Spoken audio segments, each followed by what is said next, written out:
All right, guys, thank you for tuning in to another episode of The Movers. Today we have a very special guest, somebody I'm really excited to talk to, Jesse Wolfe. Thank you for coming. Yeah, man, thanks for coming over. So Jesse is a fellow UCF grad, fellow Knight, somebody I'm proud to be a colleague of. And Jesse has a very, very interesting story. Jesse has done anything from, I just found out today, early, very creative, lucrative startups back in his childhood in Ohio. All the way to being, a guest on Shark Tank and having a very successful business that has distribution with, throughout the whole nation through well-known names that you're about to find out.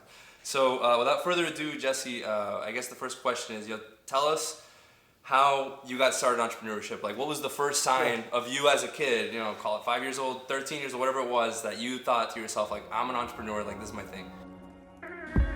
Welcome, ladies and gentlemen, to The Movers. This show is about movers and shakers and real-world producers that have had to pave their own path against all odds. These are their stories. Yeah, so I don't get asked this often, but I love sharing this story. So, like, as you're growing up as a kid and you're in elementary school, there's like that day where it's like, bring your parent today, and they talk about what they do for a living. So, I'm in like second grade, and my friends bring in their parents that are firefighters and doctors and EMTs. And my one friend, Leanne, she brings in her dad, who owns like a little UPS store, like the shipping store that you take like a box to return to Amazon. Yeah. I didn't care about the firefighter. I didn't care about the cop, the police officer, anything, right? What I cared about was this guy that owned a UPS store. And I went home and I thought this guy was like Batman. I like stayed after class and I talked to him and he thought it was great, right? But I was so infatuated with the fact that this guy owns that building. Like, it was something weird about that, right? So I go home and my parents were like, "What is wrong with you?" All week I talked about, "Oh, this guy came in," but I was infatuated with the UPS store guy. And then from there, I had an awesome childhood. Grew up in a nice middle class family. Most of my family is blue collar, right? So my dad passed on like this ridiculous work ethic, and we grew up in Ohio in the Midwest, with big property and farms, etc. So we were instilled at a young age, and we were never, given allowances or anything. So if we got something, it was for our birthday or Christmas, etc., like most kids. But if we wanted something, outside of those parameters, we had to earn it, right? So I was like, as a kid, I discovered the lemonade stand concept, right? So I was that kid with the lemonade stand. And so you had a literal lemonade stand? Several times. Like when my grandparents, yard sales were big back when I was a kid, right? And especially in the Midwest. So whenever there was a yard sale, whether it was my aunt's, my grandma's, ours, you name it, I found a reason to be there and a reason to set up a lemonade stand. Oh, yeah. So you weren't doing the flip thing. You were just like, all right, I'm just going to service all these people with the lemonade. I was like, they're already coming here. I'm going to sling them lemonade while they're there. Yeah. But then I'd always push the boundaries and try to serve brownies and cookies, however I can upsell them. And I never realized at the time what I was doing, but I was just trying to maximize that opportunity, right? Mm-hmm. So then fast forward, my dad's in, ironically, food distribution. Okay. And we moved to Colorado for a short stint before moving back to where we grew up in Ohio. And out there, he worked for a candy company, like this big candy company. They did a bunch of vending machines. Well, they had, this is where I really got the ding for entrepreneurship. He had these fundraiser candy bar kits that were for schools and stuff. And he kept bringing them home as prototypes and whatever to show us, see what we thought. When he brought them home, I would take them and sell them to the neighbors. Okay. With or without permission? Without permission, yeah. And it was funny because I remember my dad came home from work one Friday and was like, I was amped. I was like, Dad, can you take me to the bike shop? Because I was big into BMX bikes. And he was like, you don't have any money to, bust my chops. You don't have any money for the bike shop. And I was like, I got $300. And my dad's like, whoa, where did you get there? Yeah, he's like, your mom give that? I was like, no, I earned it. He goes, how? And I said, I sold all those candy bars you brought home. And he's like, those were prototypes. Oh my God. So it was So you were door to door knocking, literally with the tray, Yeah, look, it was a cardboard box, and I said, hey, you want to support my fundraiser? Yeah. Half the people didn't even ask, and the other half the people I lied and I said I was going to space camp. When I just wanted a BMX bike, you know what I mean? Yeah.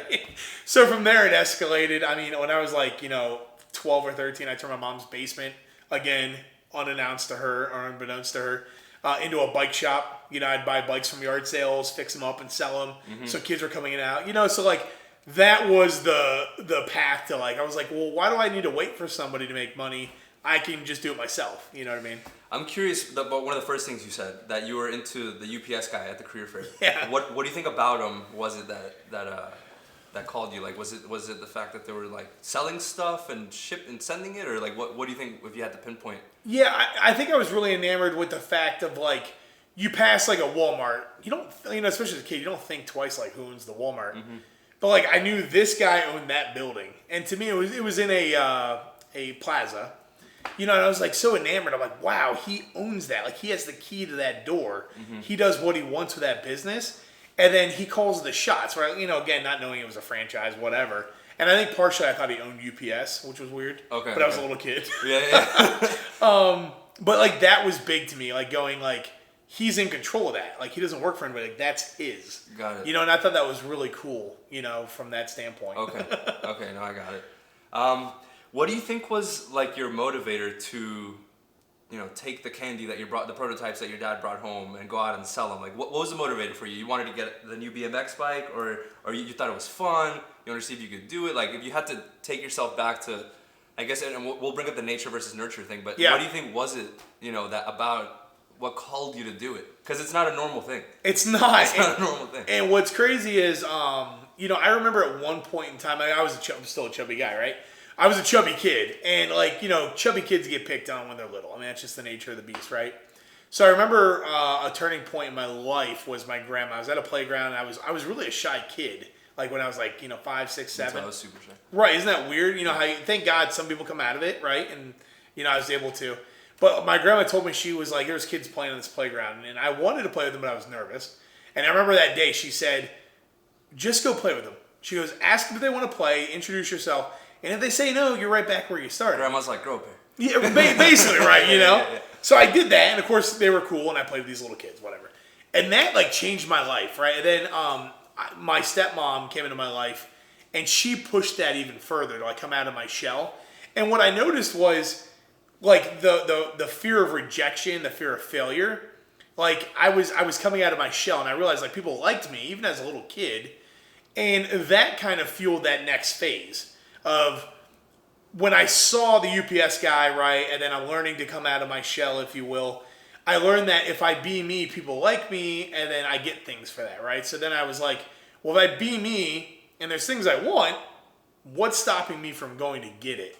And then that's where it was kind of the hack. I'm like, well, if I do a lemonade stand at my grandma's yard sale, I have to be there anyways because my parents are there helping. I might as well make the most of the situation.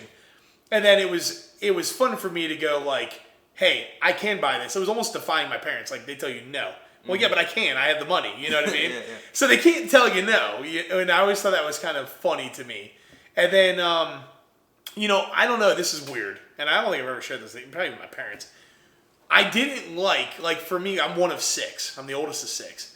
So, like, when my grandma would give my brother, $5 for a toy at the store, I found this joy of saying no thank you. Because I would find my own $5. You know what I mean? Yeah. And it felt better if I did it myself. Does that make sense? Yeah, it does. And for some reason, I learned that early on. Like, I just picked up that, kind of culture, if you will. I don't know what you want to call that. Mm-hmm. And that's kind of what fueled that fire. You know what I mean? And again, I didn't realize that was it was funny. I didn't realize that was really entrepreneurship until really my first real startup, which was a boat detailing company. I was 19. Mm-hmm. And I was enrolled at my first college, Kent State, which ultimately I transferred to UCF and graduated. But I was like, hey, I got this business, and I was a business owner. I didn't realize that was entrepreneurship, right? But that's when I was like, oh, this is entrepreneurship. I get it. You know what I mean? It was weird. It was like a coming of age almost. Mm-hmm. And so, okay, so you hinted at the boat detailing company at 19.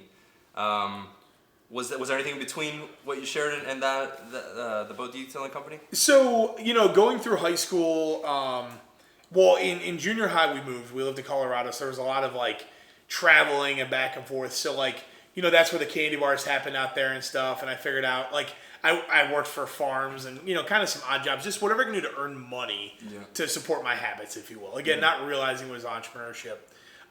When I got back to Kent, end of my freshman year, into my sophomore year, back to my hometown where I grew up. Sports in high school were huge to me. But what's funny was, again, my whole family's blue collar. So like when I was like 8, my stepmom had a transcriptioning service. Okay. And like, when I was 8, it was like 1997-ish, 98, I don't know, 99, somewhere there. So like families had one computer then. Everybody didn't have a laptop. The computer. So I'll never forget, my dad was like, "Oh, we're going to Best Buy." I was like, "All right." We go to Best Buy. My dad buys 3 computers. And I'm like, "What is going on, man?" I'm like, "Are we like Rockefeller? Like, what's happening, And again, we had a nice house, but we weren't rich, you know what I mean, by any means.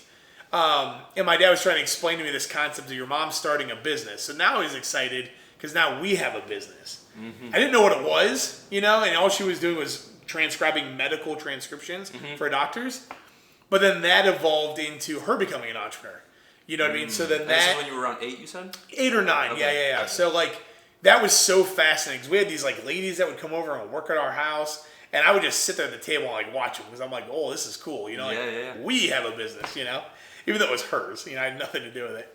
So then, coming back to Kent, that high school year, I was super focused on sports. I played a ton of sports and, the girlfriends and the friends and, getting good grades, preparing for college and all that jazz. But my parents still had their business, going. My friends were entrepreneurs. Like my one friend started a landscaping company that I help out with.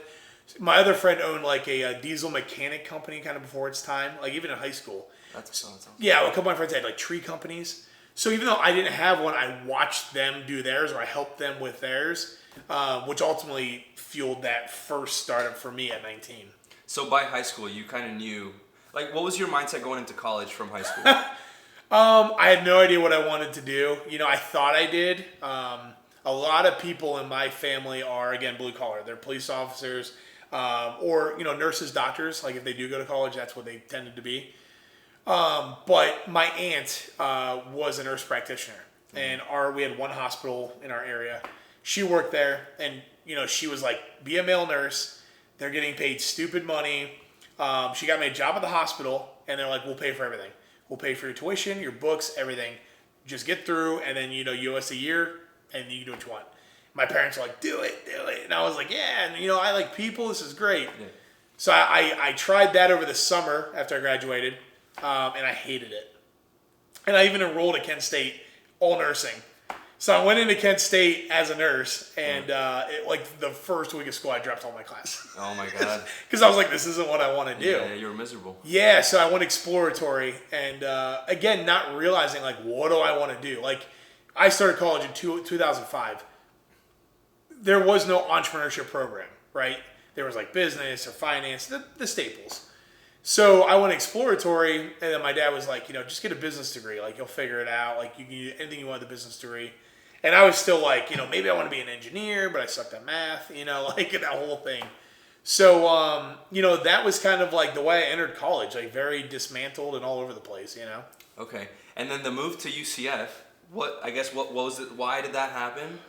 And then it would be a good time maybe to transition to the birth of O'dang. Yeah. So I started in Kent State. I lived in Kent, the city of Kent. Yeah. So everybody from my high school went to Kent State. Great university, great college. So it was an extension of your senior year. Basically, yeah. You just joined 30,000 other people. It was super cool, super easy. And it was comfortable, right? Mm-hmm. But I was ready to get out of Ohio and just didn't realize it. Mainly for the weather. I love Ohio, but the weather is just not the greatest. Mm-hmm. So at 19, at the end of my freshman year of college, basically, broke college kid, right? I was tired of being broke. I was working just a regular, serving job, basically, not making enough money. So again, growing up in the Midwest, cleaning all this equipment on our property and my parents' vehicles, my cars. I love detailing. So I literally was like, I'll just detail on the side for some extra cash. I literally take a flyer, because again, circa 2005, Facebook just launched. I go to a car dealership and I'm like, if I get paid $50 to clean one car, why would I not try to clean 300 cars this guy has? Mm-hmm. So I literally go in and I tell this dealership, I'm like, "Hey dude, I'd love to clean your cars. Here's my flyer. We're a new business in town." And he goes, "Yeah, great. What's your price?" And I said, "Oh, it's like $40 a car." And he goes, "Get the fuck out." And I thought he was kidding. That's not how it works, buddy. Yeah. He literally told me, "Get the fuck out." I was like, "Oh my God." I was like, I thought he was messing with me. Yeah. And I was like, no. I was like, hey, listen, I know we're new. And he goes, "You're $37 higher than my competition."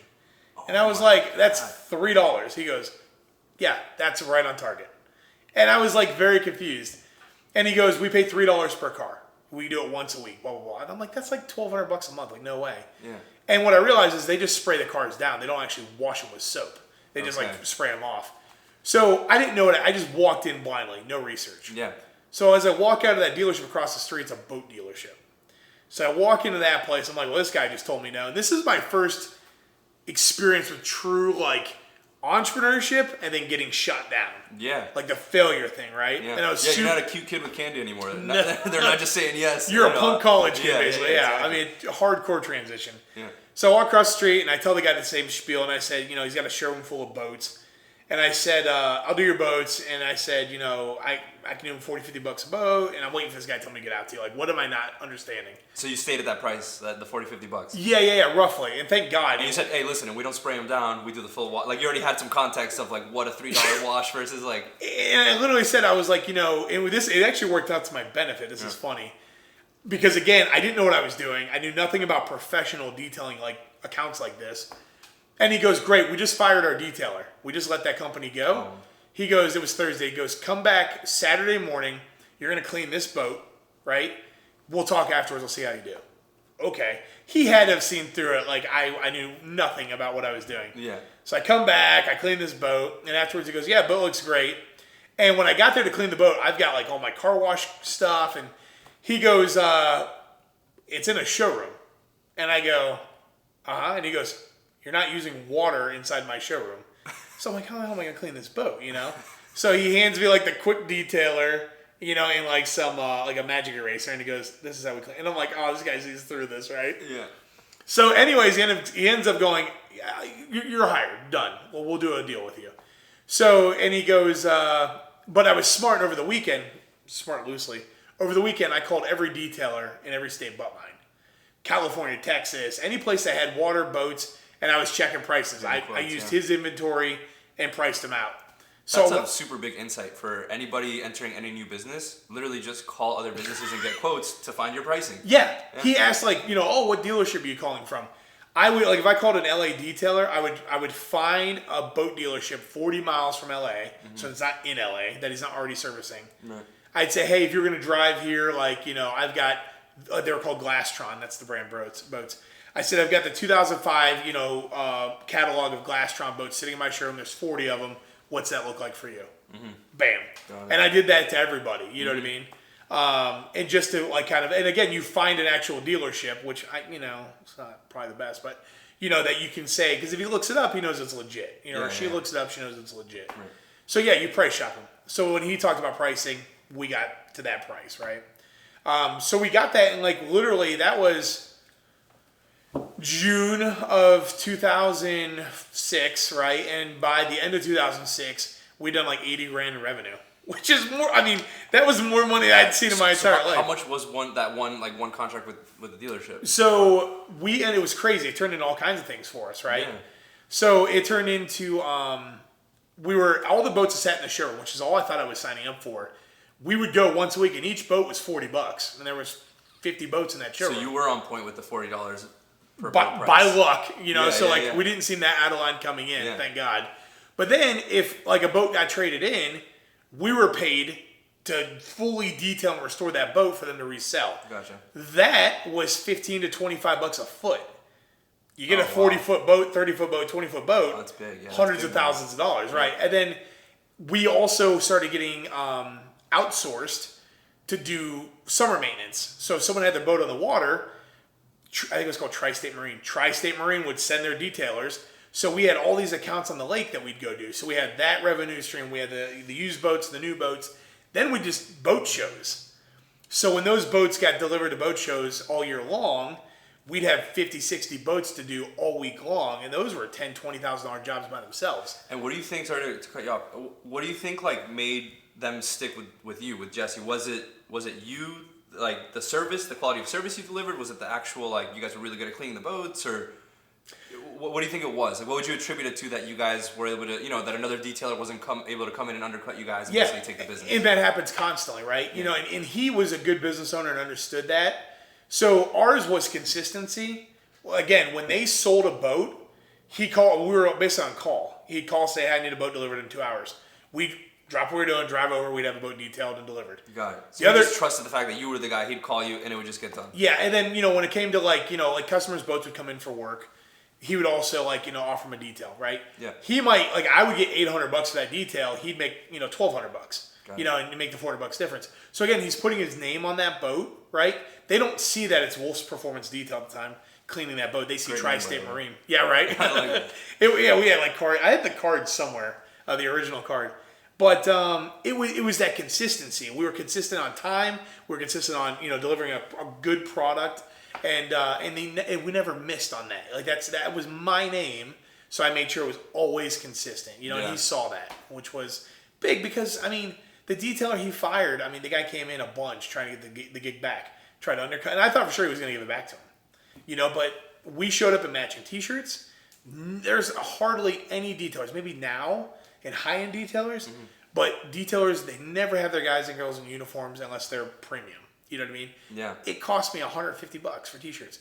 When we did boat shows, we all wore the exact same thing. Again, because you're boarding a $200,000 boat, we're sitting there with rags and towels cleaning up behind you, right? Yeah. So again, if you looked at the other the dealers that hired detailers for the shows, are you buying the boat? Who are you? We very specifically wore a Tri-State Marine detail team. So even though we were Wolfe's Performance Detail, my people wore whatever we were representing basically, and that went the extra mile. You know what I mean? And that comes to show what I'm taking away from that is the delivery how important the delivery portion of getting started with a business is, because I feel like most people maybe getting started get too caught up on what's going to be the name, what kind of logo do I need, what kind of marketing, branding, the delivery and actually following through with whatever you say you're going to offer is probably the most important thing to keep you in business and keep you growing all day long. Yeah. And again, when I started, I had a Walmart polisher, and as we went, we upgraded to the Makitas and the really expensive equipment. We walked in there with everything you could just go to Walmart and buy. The guy knew it, but he took a chance on us because of the way I initially came across. So that's where people get so hung up of, I've got to have it perfect. Yeah. No, you just got to put your best foot forward, period. Yeah. Do your best with what you have. The rest will follow through. Resourcefulness. Yeah. Exactly. Awesome. And so the boat business, how did that end for you? Thanks to the 2008 recession, the housing crisis. Not only did people lose all their housing and etc. We're buying a lot of boats, right? Yeah, it was funny. 2007, man, was a monster year. We were doing almost $200,000 in revenue. Wow. It's crazy. Wow. And again, I'm 20. Yeah, no, that's huge, man. My parents thought I was selling drugs. They just didn't believe it, right? And so, then 2008 just flatlined the economy. We were detailing new boats. Well, then it became really quickly, overnight, we were detailing repoed boats.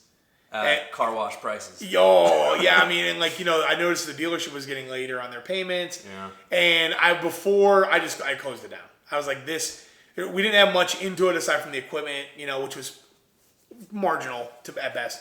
And I kind of saw doomsday happening. You know what I mean?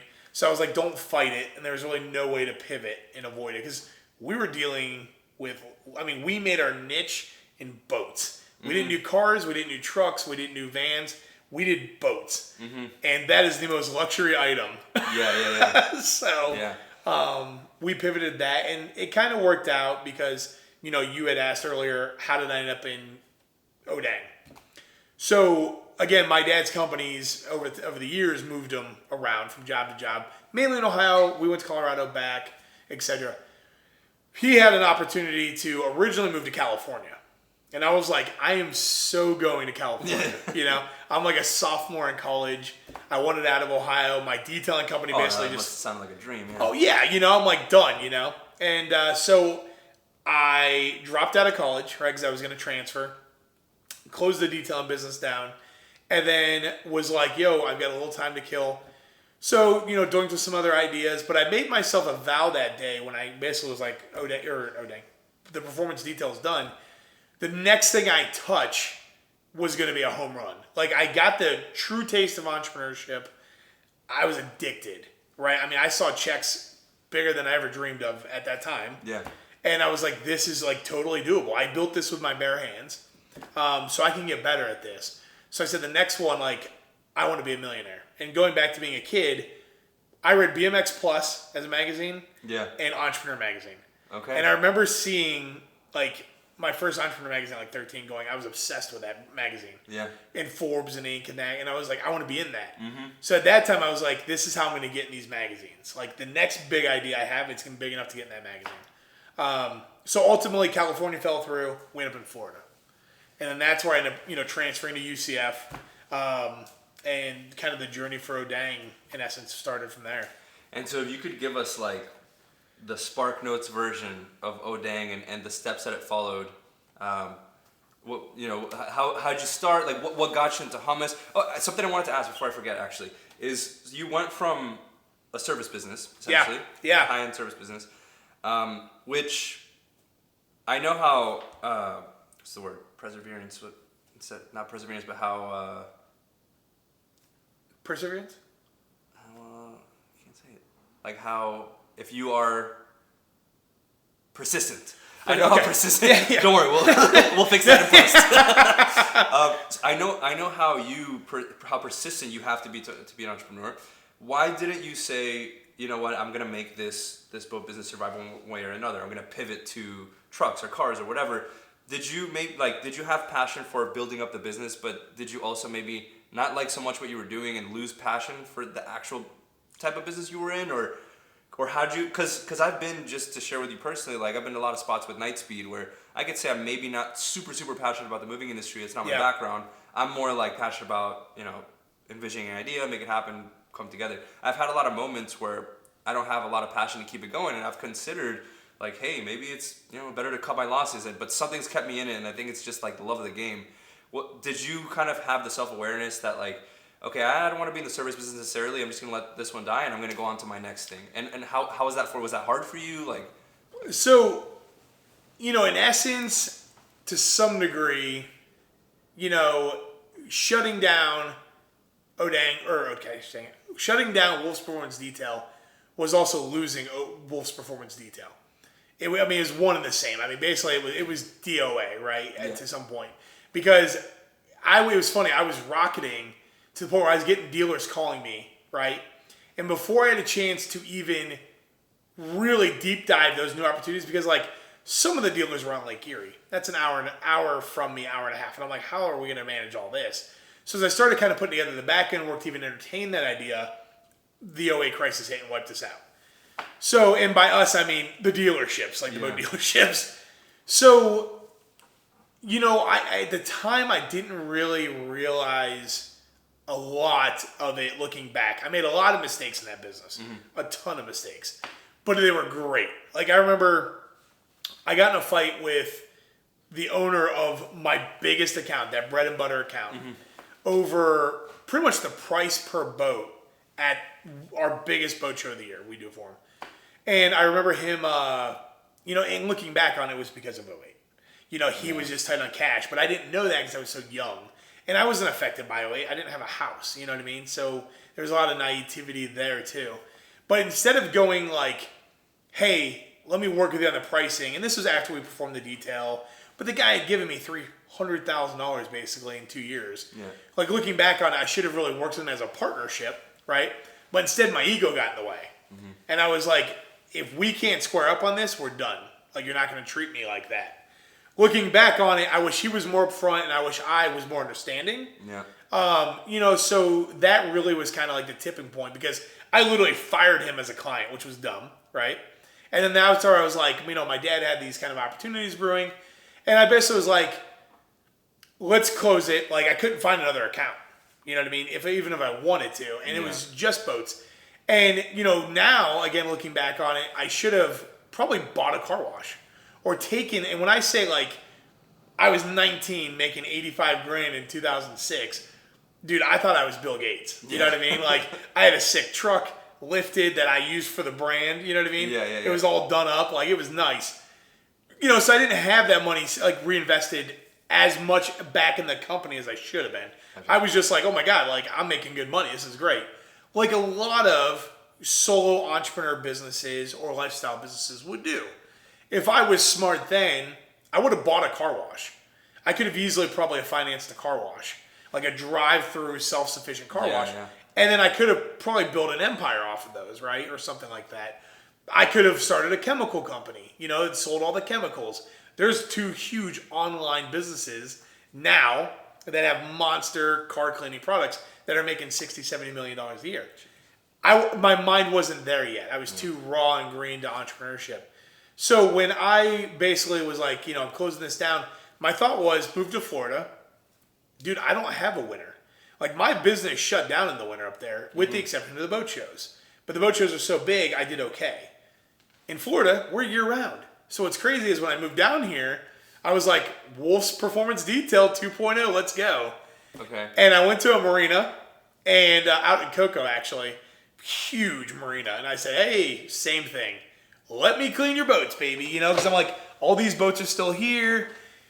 We had been hit down here pretty good, but people were still doing their boats and stuff. Was this when you transferred to UCF? Yeah. Okay. Because I transferred, my parents moved down here. And this was your sophomore year? Going into my junior year. Yeah, okay. Which turned out to be another 5 years of college. Got it. But that's another story. That's That's another story. But yeah, so when I moved down here, my parents moved, and I was like, I'm going with them. Like, there's a place to crash. Like, I can get on my feet down there. And my parents were begging me to go anyway. So I was like, cool, because I have my siblings and stuff.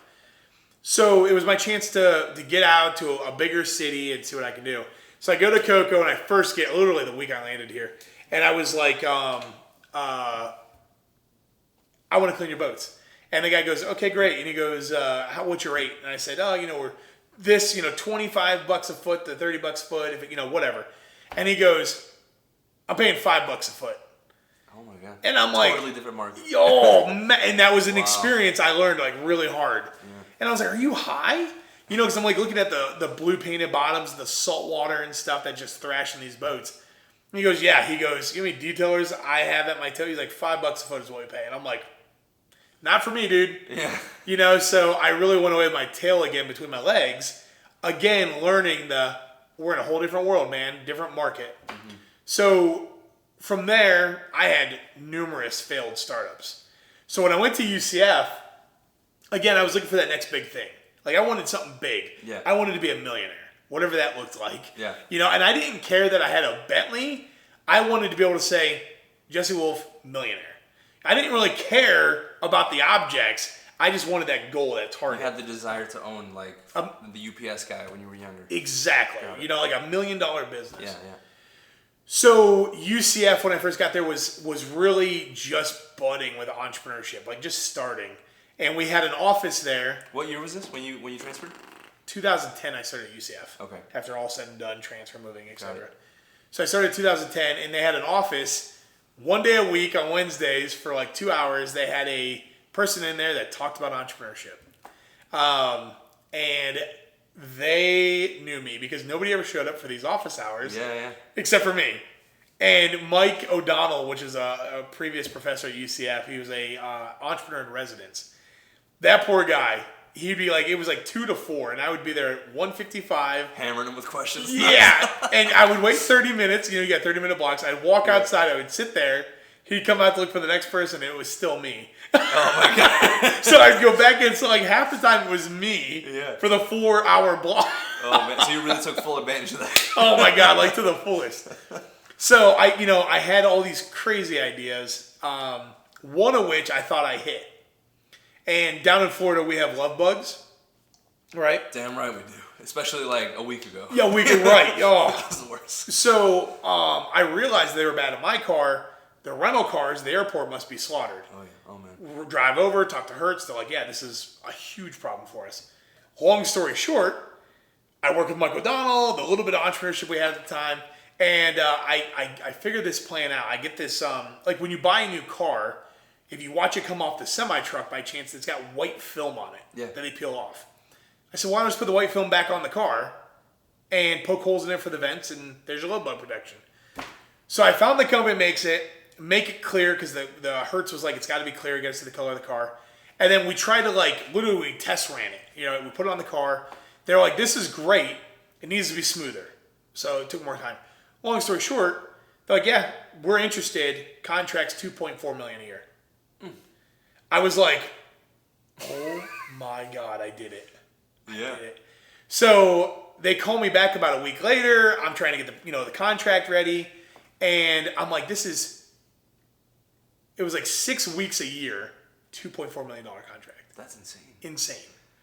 So I said, I tell my parents about it. I'm like, I'm celebrating already. Dumb. Yeah. Right? Dumb. Yeah. They call me back and we were like $15 a car, right? They go, we needed $7 a car. We went back, did the math on it, and needed $7 a car. I'm like, there is no way I can do this for $7 a car. I'm like I ran the numbers. I'm like doing okay at like 14, and that's my lowest. And they're like, so it fell through. Yeah. So, and I entered, we have a business plan competition called the Joust. Entered the Joust with an idea the year before, didn't make it. Entered Bumper Love. In that year, it didn't make it. And I just got kicked out by Hertz, basically, right? Yeah. So defeated, because there was just no way. Like, the amount of time it took to wrap each car with that film was too labor intensive. And how long did you spend developing the Love Bug business? 6 months. Okay. 4 to 6 months. Good amount of time. Yeah. And again, I didn't know how to source. I didn't know how to manufacture. Like now, again, shout out if anybody wants a multi-million-dollar idea. It's still there, by the way. Yeah. It's still a problem down here. That's crazy that you were able to ideate all the way to getting a $2.4 million contract offer in 6 months. But again, I wasn't reinventing the wheel. Right. Entrepreneurship is you find a problem, you create a solution. Creating a solution doesn't mean I'm creating something from scratch. Yeah. Look, and this is what all this has taught me over these years of like these trials and errors and failures and success. Repurpose shit, right? So I, being a big car guy, I knew that white film was on new cars. So I'm like, why are we not just reapplying it to used cars? So I took a piece from this industry and put it on the rental car business. Mm-hmm. It was already existing, but nobody had thought of doing it. And then the company that made that film, I put under an agreement that I was the only one that could do this with that product. Mm-hmm. So like that way I locked it out. I didn't have to own anything. I just repurposed it. And you remember those stupid silly bands? The bracelets that created shapes? Yeah, I remember those. Yeah, that guy literally, those were rubber bands in Japan. Yeah. He brought them here and made them a kid's toy, but made the manufacturer make an agreement saying he's the one that can sell it as a toy. When I read that story, that's how I got the idea to do this with the wrap. Literally, the silly bands guy, was the reason I did that. Yeah, that was huge. That was like fidget spinner big. Like that was like massive. Huge. Yeah. Wow. I follow him on TikTok actually. Really? Yeah, he's a great guy to follow him. on TikTok. But yeah, so like that. I mean, dude, that was one of the. I mean, losing Wolfe Performance Detail was embarrassing on a lot of ways. Like shutting it down because my friends like, what the hell happened? Because that was all. That's what you were known for, right? It was like Jesse equals Wolfe Performance Detail. Yeah, and I mean, that's all I did. My friends knew it. It's like my truck was covered in it. I was covered in it. I wore the swag. I was so proud of it. Yeah. Poof, gone. Yeah. So like. That was a big blow, and then the second big blow, probably equally, was this. I saw millions of dollars. Mm-hmm. I saw it on paper. It was right there, and it slipped away. Yeah. So now taking an O'dang, right? I mean, dude, we're entrepreneurs, so like you're always a million miles an hour looking for every opportunity. I was getting really good at going, oh man, this phone case sucks. I should fix this. Oh my God, this shoe sucks. I can fix this. And then I went to, can I fix this? Can I create this? Can I do this better? Burger King sucks. Can I create a better, whatever. I was in this zone of like really being self-aware, which every year I hone in tighter and tighter. Like I love it to the point where it's almost maybe manic at sometimes. You know what I mean? Like I'm almost too obsessed with it. Yeah. So I'm in between stuff, and I'm going to UCF. Winter break, I have to have my wisdom teeth pulled out. Have them yanked out. I'm an extrovert. I hate sitting at home. It's just not good for me. So, of course, I'm on Vicodin or whatever they give you for that stuff. And day one, I'm like blown apart. 4 holes in my mouth. I'm loopy as hell. And I'm still going like, oh, what can I do? Like, what's next? I was so defeated over the whole, Hertz thing. So I was hungry. I wanted buffalo wing chicken dip from Publix. I go down. It's the best, right? Yeah, shout out Buffalo Chicken Wing Dip. I go down to Publix, I buy some, and I'm so psyched. My first meal after surgery, I go to eat it, and I realize there's still huge chunks of chicken in it. So I can't eat it. So I scoop all the chicken out, and there's like a spoonful of sauce basically. And I'm like, well, this is the rudest thing that's ever happened. Yeah. So as I'm staring at my fridge, I realize there's hummus there. And again, I'm like Polish and Native American. Like There is no hummus in my family. Nobody knew what hummus was in my family until I was on Shark Tank, which took that long, which is hysterical. So I had just kind of learned about it maybe a year before. Loved it. It was good. So I had Frank's Red Hot, poured it in there, threw blue cheese, and I ate it. I was like, oh, this is hitting the spot. It's just like, wings, if you will. But it was really soupy. So I was like, well, I'll just make my own batch. I'm like, because growing up, I loved cooking. Okay. Being on in essence, a farm, and, we cooked everything. Like, we hardly ate out. So I was like, I'll figure out how to make hummus. I got on YouTube, learned how to make hummus. Went and bought the ingredients with, like, literally gauze in my mouth and stuff and, like, delusional. And whipped up my first batch of hummus that day. And it was good. I was like, this is cool. So then I was bored, and I started making all these other flavors. And I enjoy cooking. So I started making all these different flavors. Some really good, some we never talk about again because they're just that bad. Yeah. And everything in between. And as my friends and family were coming over that week checking on me, I was sending them away with hummus because I had so much of it. And they were eating it going like, yo, this is really good. And we're eating it, and I'm like, oh dang, man. I'm like, this is like, try this flavor. Like, oh dang. Oh dang is like what you say in Ohio. It's a slang term. No, but I love it. Like, Yeah, So I'm like, oh dang, try this one. Dang, oh, this is so good. Oh dang, man, try this. Such a legendary story. This is great. Come on. I'll shut up. It's cool, right? I mean, even me, I'm like, this is funny.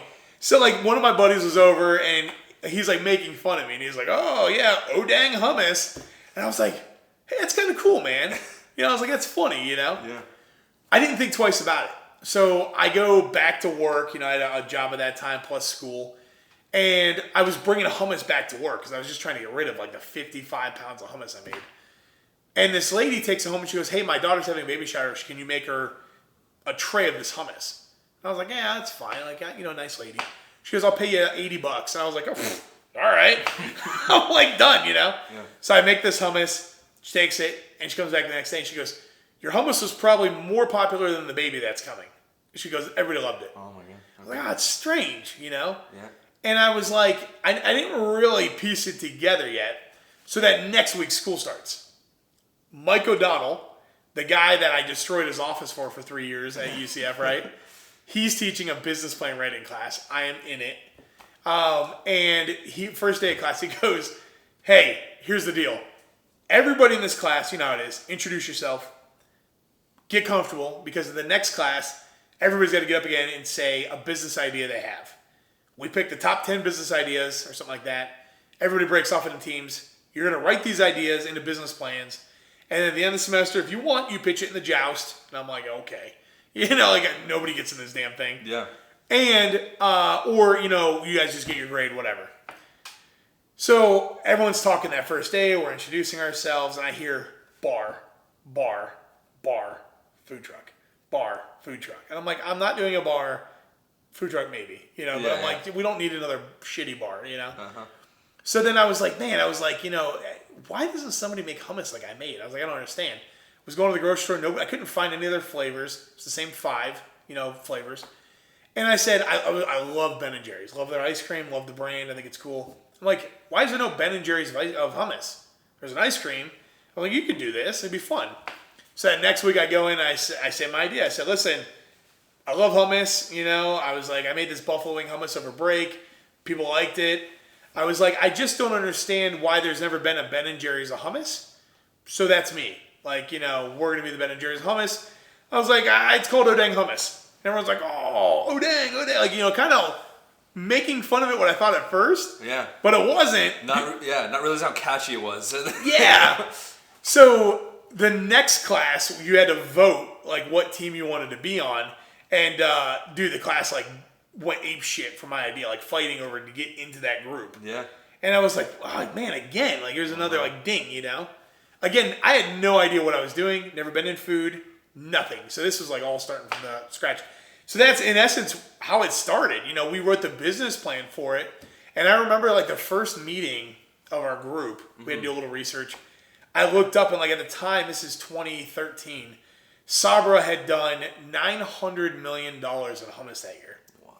And I remember specifically going, oh my God. And then I looked at the second number below it and they owned like 78% of the hummus market. And I went like, hey, this is a $1 billion category? What?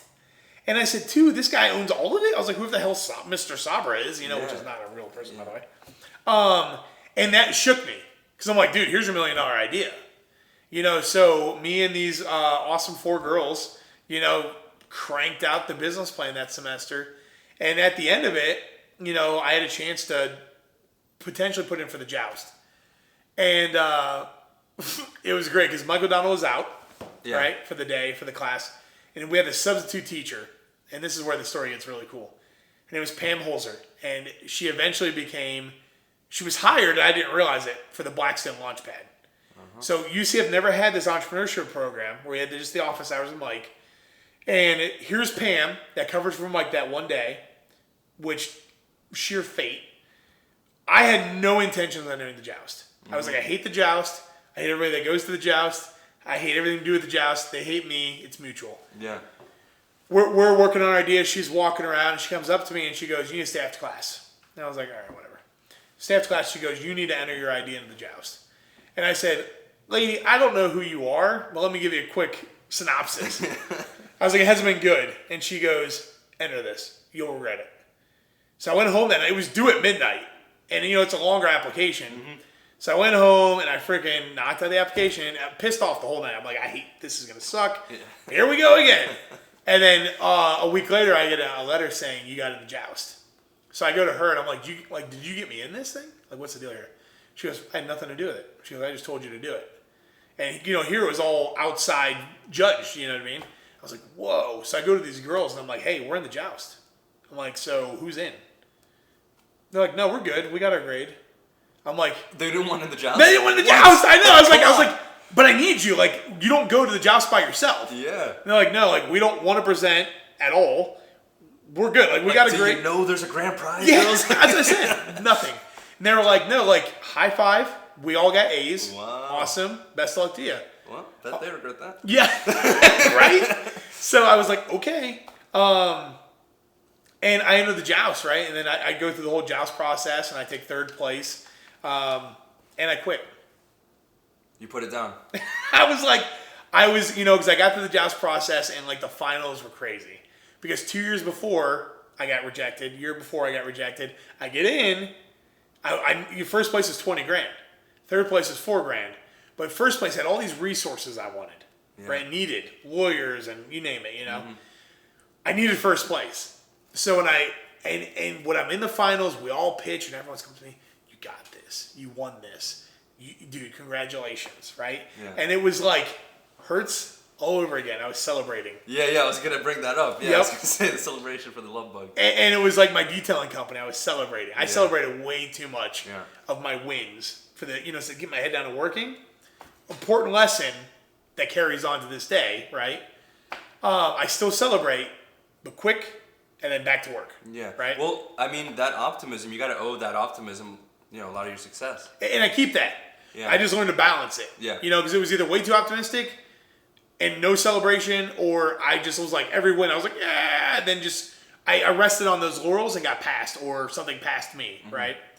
So, long story short, I quit. I was like, it's 3rd place. What am I do with $4,000? I'm done. And then, Cameron Ford, Dr. Cameron Ford, who's the director of the Launchpad, the Launchpad opens up, right? Officially, like, the Joust was that spring. Summer had passed. I didn't touch O'Dang.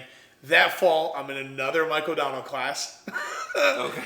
He takes us down one night to the grand opening of the Joust. It just happened to work out again, or to the center, the entrepreneurship center. Pam's there. Dr. Ford, who I kind of know, is there. Mike O'Donnell's there. Our class is there. Grand opening, cut scissors.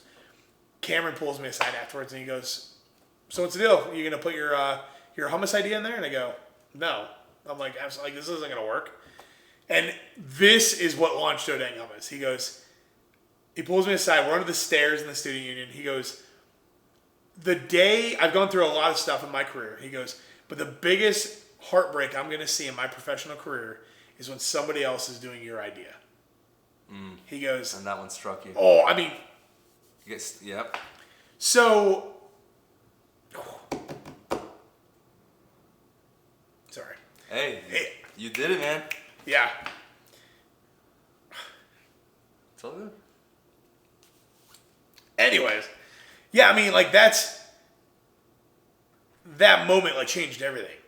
You know what I mean? Like, yeah. I was taking it serious, and like, you know, I won that competition, but it was like the chord it struck was like unlike anything I've ever had before in my life, because it's like people believe in you, and you're just quitting on them. You know what I mean? Like, look at how far it's come. So it was like another big thing of like, you know, Wolfe's Detail. We shut it down. I shut it down. Like I you know, in essence, I gave up to some degree. Like I could have probably had maybe tried car detailing or whatever, but I didn't, because I was like, I'll try again in the future. Hertz. You know how many other car dealer or car rental places are out there? You know, but I was so discouraged by Hertz that I was like, nah, dude, I'm done. You know, like it's not going to work. This one, I got knocked down, but I was like, wait a minute. You know what I mean? So it was that moment that I was like, I walked in there, I signed up for the incubator, and nothing was going to get my way. You know, time, money, people, resources, and that's what, you know, awoke the beast, if you will, you know, or what do you want to call it. What was that's an amazing story. Thank Seriously. you. It is. I'm like a little shook. Like, I appreciate that. What would you say is like was the first milestone that you guys hit that, you know, that made you make that mental switch, like, okay, like I see that next level now. Yeah. So great story coming up. I'm like, okay, how am I going to sell this hummus, right? It's one thing to give food away. I mean, you can make the worst food people still eat if it's free. Yeah, that's true. I need you to pull out your wallet, right? And I need you to give me $5 for a tub of hummus. That's when I know I'm onto something. So I was like, well, I'll sell it at farmers markets. We're in Florida. I was at a farmers market when I had the epiphany. I go, this lady's selling soap. I can sell right next to her hummus. She's going to get, and I sat there for hours, and I watched the amount of people that walked up to her soap place. I'm like, this will work. Like, this will get this started, you know? So I go back to the farmer's market the next day, you know, and I've got my hummus and some tubs, the little printed like brown label sticker off my printer. And I say, hey, you know, I'm O'dang Hummus, and you know, it was O'dang Hummus Inc. No, what was it? O'dang Hummus Co. At the time, and I said, you know, we're a local hummus company. We do Ben and Jerry flavors.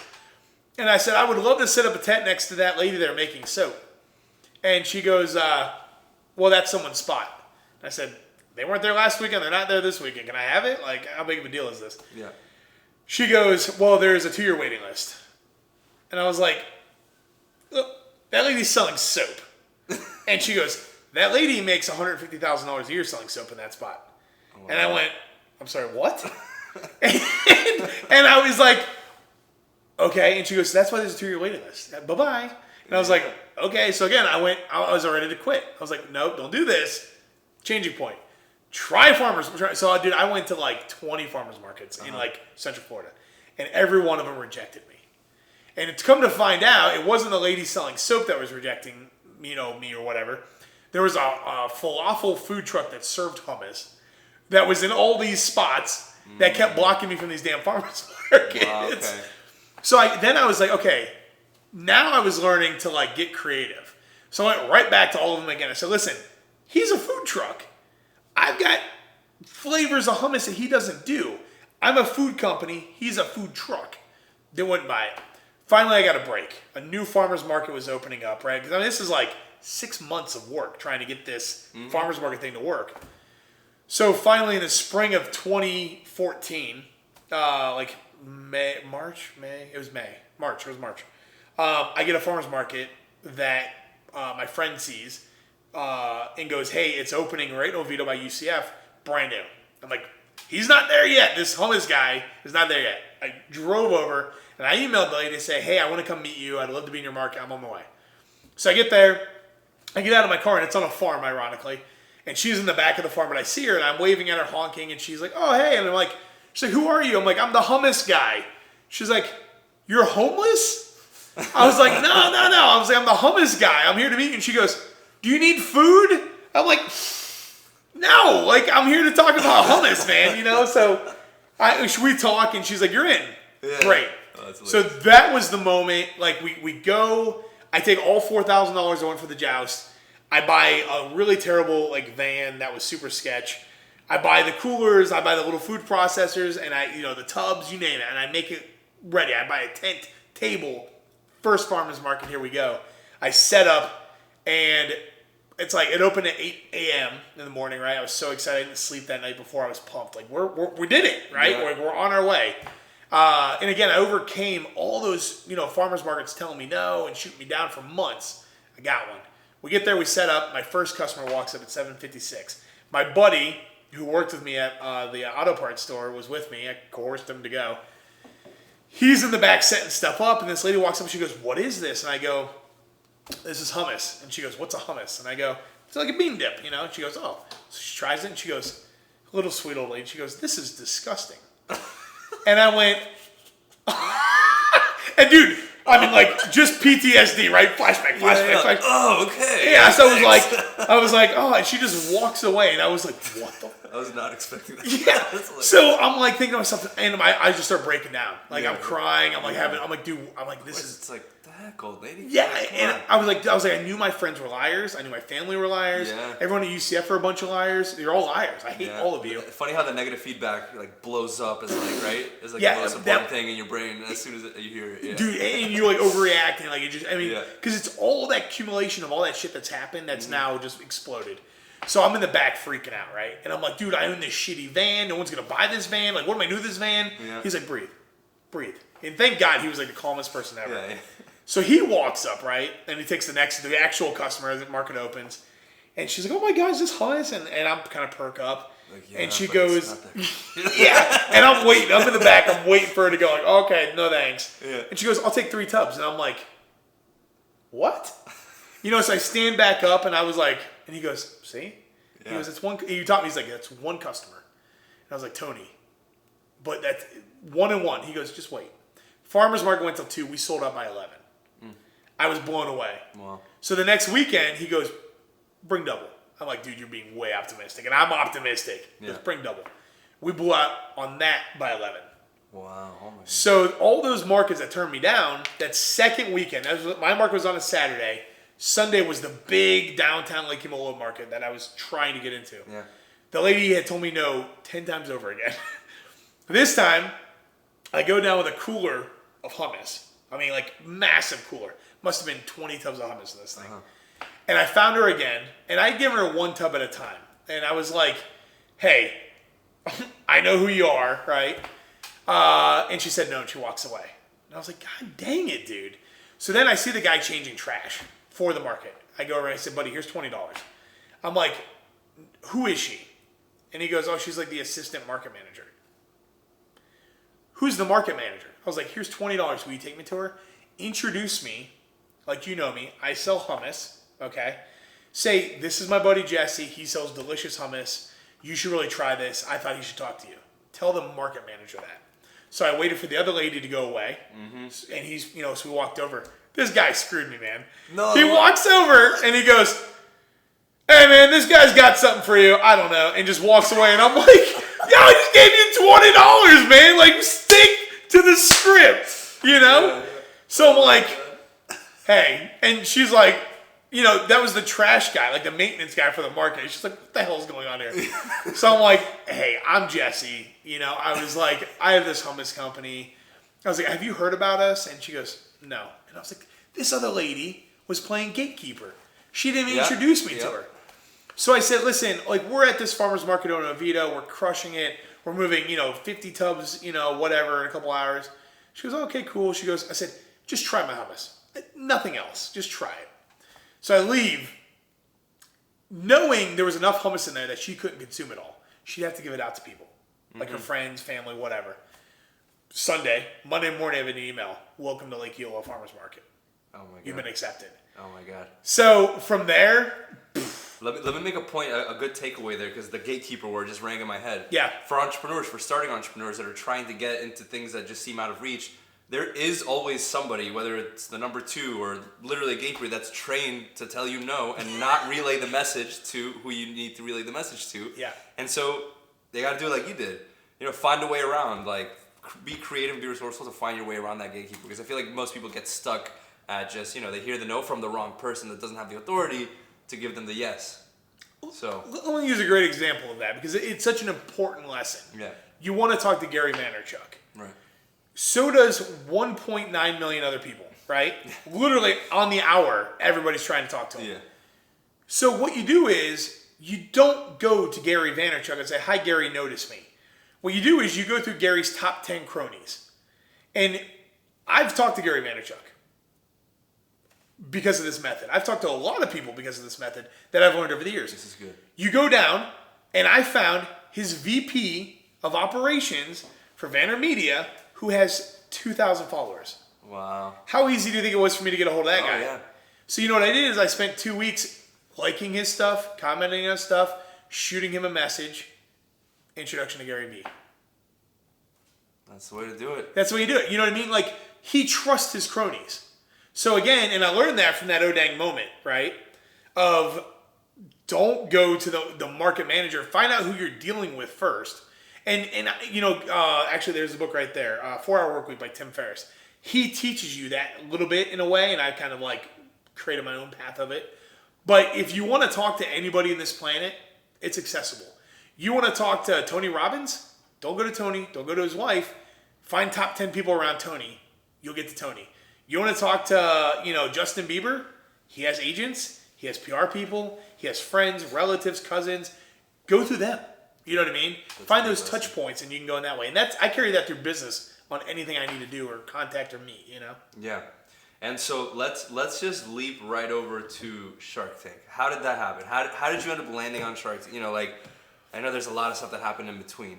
How did we go from getting into the the market to getting on Shark Tank? So the markets were huge for us, right? Yeah. I mean, they became our R&D facility, our test bed. They became our source of income, right? I mean, we were building the business with these things. We broke the farmer's market mold in so many ways. We were not the ones that just sat in lawn chairs and waited for you to come up. There were no chairs.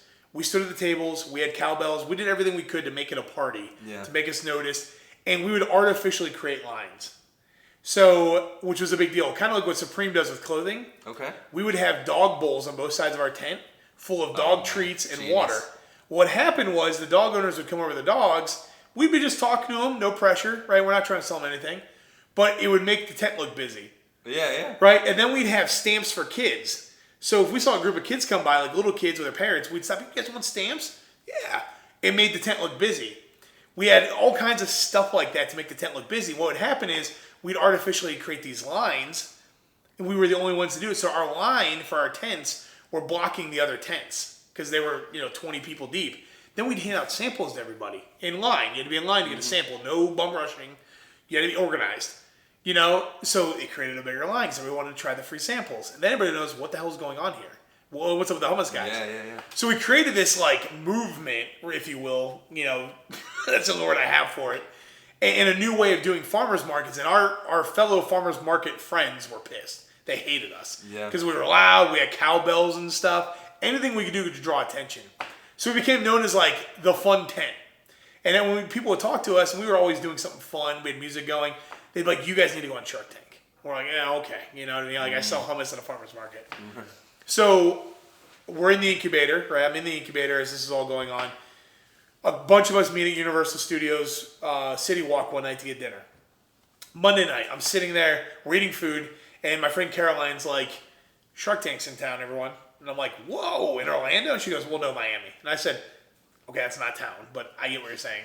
She goes, "It's Wednesday." And I'm like, so much for notice, And I was like, "So are you going on?" And she goes, "No, I said it for you." She's like, "My product's like still being made in China." She goes, "You go on." And I'm like, "We sell farmer's market." She's like, "Yeah, but you're selling." And I was like, "No." So I thought about it for the rest of the dinner. And at the end of the dinner, I'm like, "You know what? Let's go." I'm like, because we can get the wristband, right?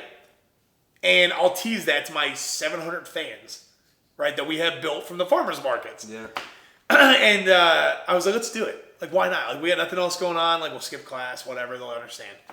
So we did. We went down, and I stayed up all Monday night doing the application. Tuesday morning, I'm doing the application. I'm in the back of the car down to Miami filling out the application. Yeah. Send it in. We sleep for like 2 hours. We're in line in Miami at 3 a.m. in the morning. And we're like number 37 out of 4,000. Oh, my God. Right? I had no idea how the process worked. Yeah. So you were like first in line, basically. Yeah, we were. Yeah. And it was funny because I'm psyched. I'm like, this is going to be fun. So this guy walks up behind me, and again, it's 3 o'clock in the morning in Miami. Little sketch, right? And this guy starts talking to me, and I'm like trying to like just be in the zone. Like I'm gonna get this. I'm in the zone. Yeah. He walks up, he goes, "Hey man, you do hummus?" And I go, "Yeah." He goes, "Oh, that's weird. I do hummus too." And I'm like, "Son of a," and I'm like, "Dude, but throw me off my game, dude." Yeah. I was like, "I'm not trying to be rude, man." I'm like, "But I can't talk right now. Like, I just want to focus on this." So I'm like slightly defeated. I'm like, "Oh, I'm not the only one with like a good idea." How many hummus companies are here? Yeah. I'm like looking at this line for miles, you know, basically, and I'm like, "Oh, this is a terrible idea." And he flew in from Texas. We like drove down on a whim. I'm like, "I'm not taking this serious enough." So you go in, you audition, and it was fun. We got the wristband. We took the pictures. We did exactly what we wanted to do. You know, we posted it. And what was crazy was I didn't realize at the time how powerful that photo was. Not because of Shark Tank, but because of my tribe. And there's a book called A Tribe of 1,000. It's a great business book. Okay. And you only need 1,000 fans to build any business you ever dream of. 1,000 supporters, 1,000 whatever. Mm. Because 1,000, they all know 1,000 people. Those 1,000, you know what I mean? And it ricochets. I didn't realize that was a thing. And I read that book after this whole thing went down. But those people that were coming to the farmers markets and hanging out with us, they were becoming our tribe. And I didn't realize it at the time. And then by me showing that wristband, we solidified like, oh, these guys are going the distance. Mm-hmm. You know, like we need to really like, we're behind them. We support them. We're part of the story. Mm-hmm. So when we posted that wristband, that was like concrete, like, yeah, like we're serious. And again, we didn't think of it like that way. We're just like, oh yeah, look guys, like our photo, you know. Right. And then 2 weeks later, we got a call back saying, hey, you know, you guys are cool. You guys want to talk more about Shark Tank. And so where were you at with your business at this point? Were you, like, roughly how much were you guys selling at the farmer's market? And did you already have it in sight to say, hey, I want to get this, you know, in grocery stores and all that? Okay, so it's funny, you know, looking back on it, I just went for it. Like, it was so, I wanted to be in, like, Publix, Walmart. Like, that was all I thought of. Okay. I didn't think of, like, all the other grocery stores. I didn't think of, like, what industry is this? I was like, man, if I could sell in Walmart, I'll probably be a millionaire. Like, you know what I mean? Like, that was my thought. Because I didn't know what I was getting into.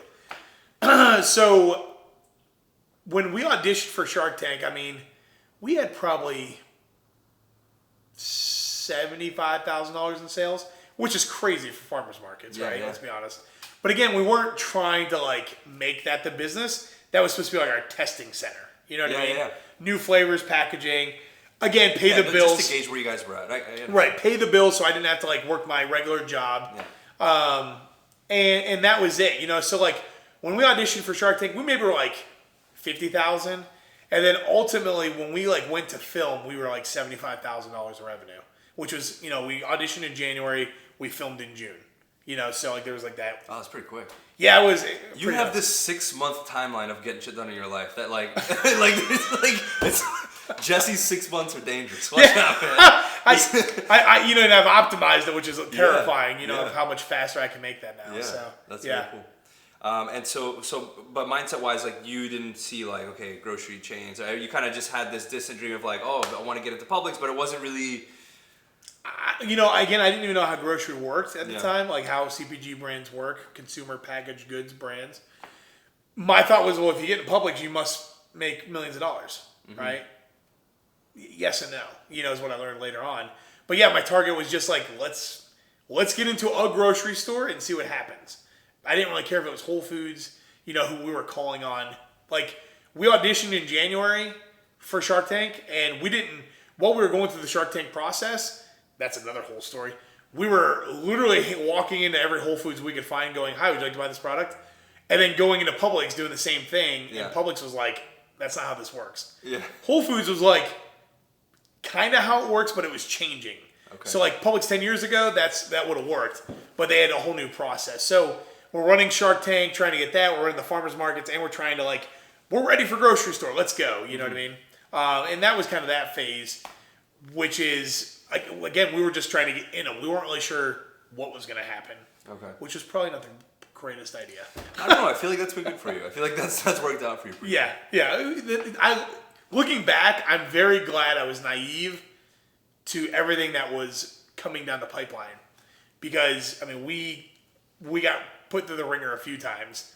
And if you told me all this was going to happen again, I'd be like, oh boy, do I want to do this again? You know what I mean? Yeah. And what did Shark Tank do for your business? So Shark Tank was cool. It did more for me personally than it did my business, which is kind of funny.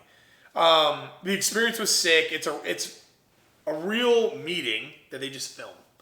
But what it did is it cemented, it was like the Joust on steroids. People like the idea. Here's my idols, who I've been watching for years, say, this is a good idea. That's what it did for me, ultimately. We went on, we were way too early for Shark Tank. Okay. You know, you're talking $75,000 of sales. We were still in farmers markets. We had one little grocery store that was a meat market in Winter Park called the Meat House. Okay. That was it. Like, I don't even know how we got on the show. It was just because of our personalities and, like, what the brand was. Right. You know, so when it hit, it put us on the map for Ben & Jerry's Hummus. And we got, insane foot traffic to our website. We went from, like, 20, people visiting our website a day. Because, again, hummus is hard to ship online. Mm-hmm. To, like, 13.5 million, like, in a week. Jeez. And how many viewers does Shark Tank have? Do you know any kind of metric? Yeah, the average, so when the episode airs, you're getting about 11.5 million views. Wow. Which is, it's about a $14 million slot if you were trying to buy it. It's like the first 10 minutes of 6ix9ine's new music video. Yeah, exactly. Right. But what I didn't realize that's even bigger, Shark Tank ABC sells the high rating shows, the episodes in a series, to CNBC. They have a right to buy them. That's Shark Tank Nation. That's what plays all the time. Like every night you can watch Shark Tank. Ours got purchased. We had no idea. So my episode got purchased. So we aired in 2015. Monthly, I play twice a month. So it's like my brand gets bigger. I get bigger recognition every single month because it just continually runs. I get emails constantly of going, hey, congrats on the deal. And I'm like, and then there's replays. And I'm like, well, that was 5 years ago, but all right, cool. And it's funny because, like, now we're nationwide. So, like, it doesn't, like, pop our sales. We don't get, like, big online sales from it. It's the night it runs is where you get the big sales, like the first one. Mm-hmm. You'll get some. Like, we get $3,000-$4,000 pops. But, that night when we did over $100,000 in 3 minutes, the night it aired. And we were selling just the salad dressings. We couldn't even ship the hummus, you know what I mean? Yeah. So, it was wild. But it was cool, and it taught me a lot. But it fueled me for what was to come, which were these retail deals. So we did leverage it with Publix, for instance. We knew we had filmed, but we couldn't tell them. So, like, we were like, hey, we would love to be in your stores because we're going on this very big business show, but we can't tell you anything more about it. You know what I mean? They're like, yeah, okay, we get it. You know what I mean? So, that helped with some credibility because I tell people all the time, that create brands and products or services, when you're new, you have no traction. Yeah. You have no proof of concept. Nobody trusts you. Like when you were starting, your moving company, you're getting friends and family. They're sitting ducks. They know who you are. They trust you. You're not going to steal your stuff. Mm-hmm. You need the cosigns. Exactly. That's a great way to put it. You need a cosigner. Yeah. It's the same for us. If we were in a bunch of small mom and pop grocery stores and we could show them, like, here's the data, they go, oh, yeah, you're moving pretty good. We were going from farmers markets to Publix, which is never done, by the way. And yeah, we weren't like 100% transparent with everything. We did a little more fake it till you make it, which ultimately bit us in the ass, by the way. But we pulled through it, and they gave us a chance. And, again, if looking back on it, I wouldn't have done that Publix deal right out of the gates. Like, that was very irresponsible. We pulled it off to some degree, but it was irresponsible, and there was, and when I say irresponsible, there were better business ways to go about it. Got it. But you had to, like, build up your capacity a little more before you were ready for that. Yeah. It's an understatement, but... Yeah, we were leaving the meeting, and the lady was like, no, you guys are awesome. She goes, well, I'll give you a quick snip of the meeting. We went in for a hummus meeting, and I brought that little bottle of dressing you see there. This original one here? Yeah, that was our original size. That bottle, now this is a real production bottle. It's actually number 1 off our production line. But we went to Publix the night before, And I didn't want the company to look small. So I had the idea for these dressings in my head from farmers markets. Went to Publix. I bought, someone else's brand of salad dressing. Poured it down my drain. Washed them in the dishwasher. Printed the labels on my computer, right? God. That, we designed like at UCF, hours before. Glued them with Elmer's glue onto the bottle with rubber bands to hold it on. Oh my God. Filled the bottle, right? Capped it, and then took them in. And it was literally just watered down hummus with like food coloring in them, basically, like seasoning. Yeah. And we brought them as just like, oh, look at our brand, They're like, all right, bring in the salad. Yeah. oh my God, that was terrifying. Well, no, this is what she does, right? She goes, so I'm explaining the hummus, and she goes, what are those? I'm like, oh, these are new products. These are hummus salad dressings. These are just display. If you're interested, let us know. Okay. She calls us back like a month later. She goes, hey, get a pass on the hummus. Really like those dressings. And I was like, oh yeah? And she's like, how about a meeting in 4 weeks? And I'm like, oh my God. I'm like, these aren't even real. Oh my God. So I spent 4 weeks. Crazy story. Dude, man. Like 16 hours a day trying to those are so insanely hard to make, by the way. It's not just liquid hummus. Like, it is in essence, but you're taking a solid chickpea with liquids like vinegar, water, lemon juice, oil. Oil and water don't blend. Solids and oil don't blend. Yeah, it's like engineering. Right? Yeah, so if you look at the first one, you'll see it separates really bad. See how it's okay. Yeah, it almost looks like a lava lamp.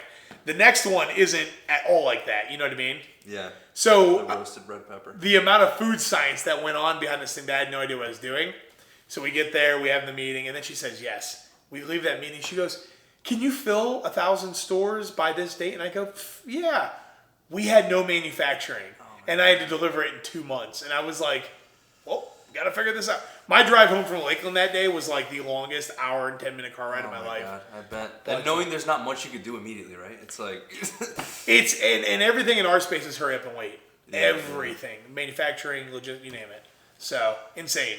That is crazy. So Publix, and then from there, what was the next big distribution deal? So Walmart. You guys got Publix and then Walmart. Yeah, so we got Publix for 400 stores, and that was huge. I mean, that was a big deal for us.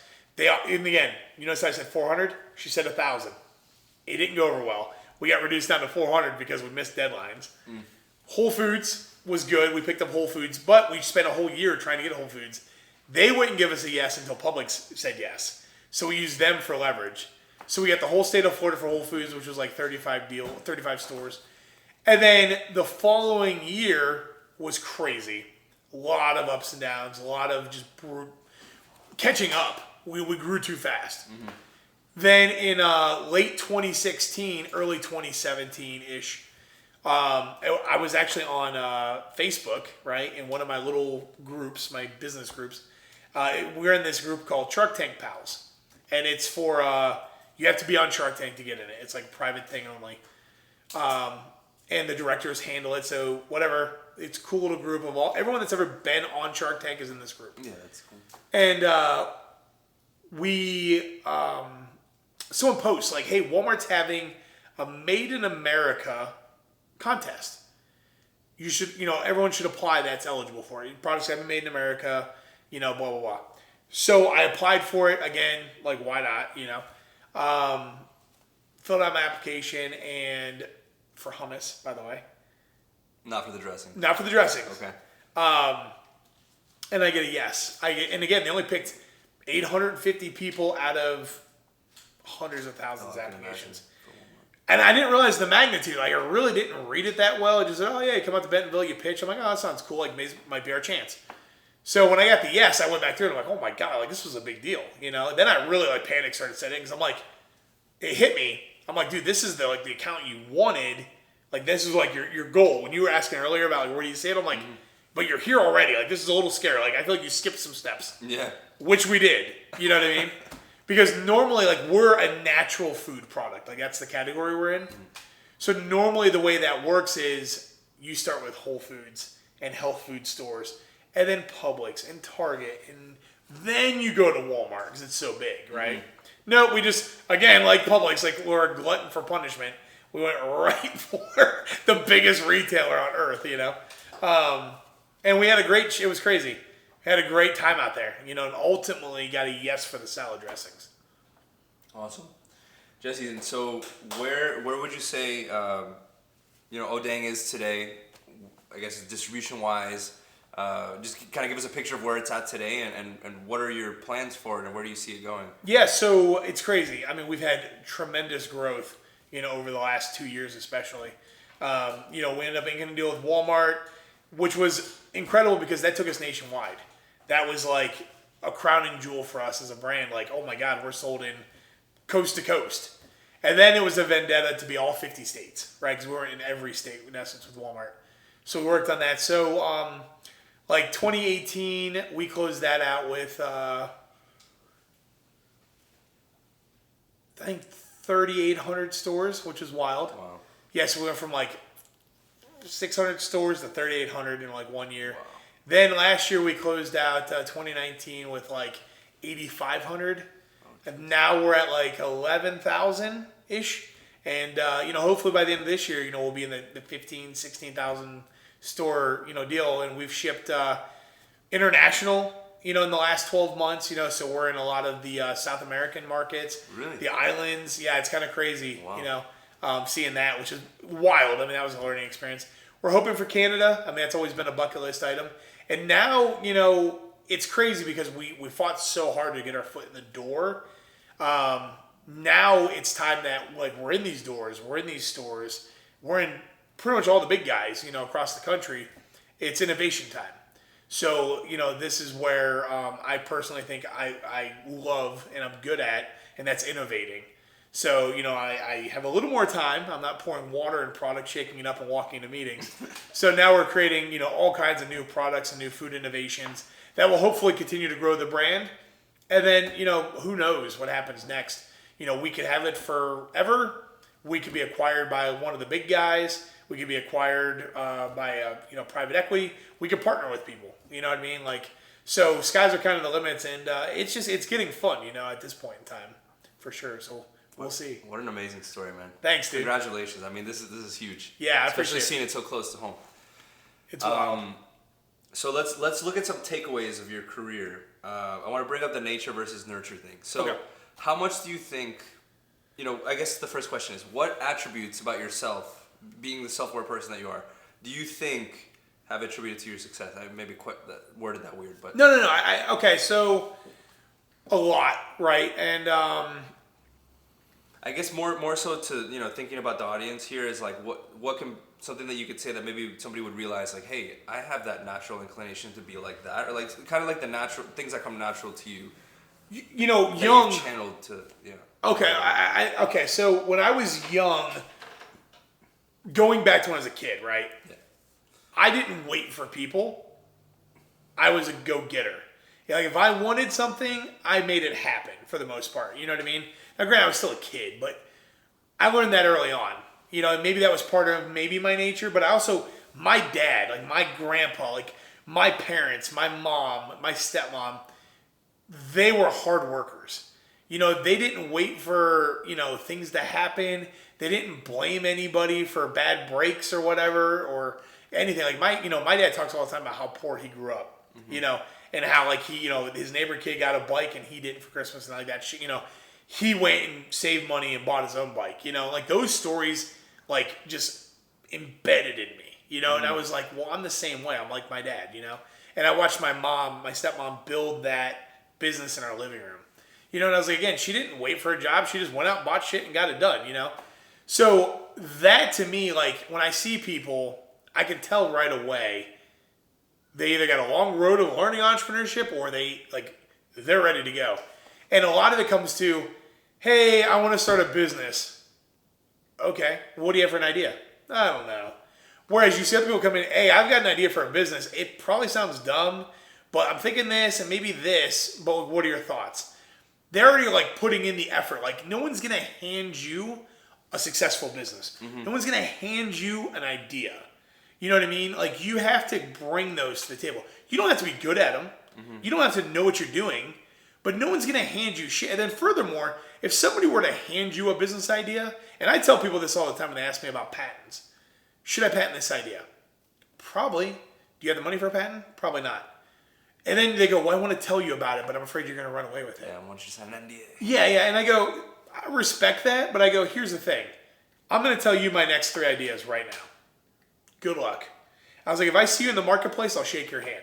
I was like, I'm pretty confident you're not going to chase me.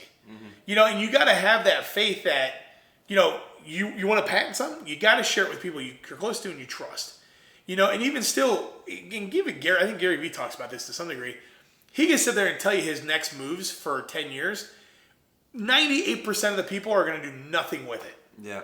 Because no one's helping you. No one's holding their hand the whole way. So I really think people that start businesses are just doers. They might not be doing it right, but they're doers. You can't be lazy. You can't wait for the right thing to come along. You have to get out there and try stuff.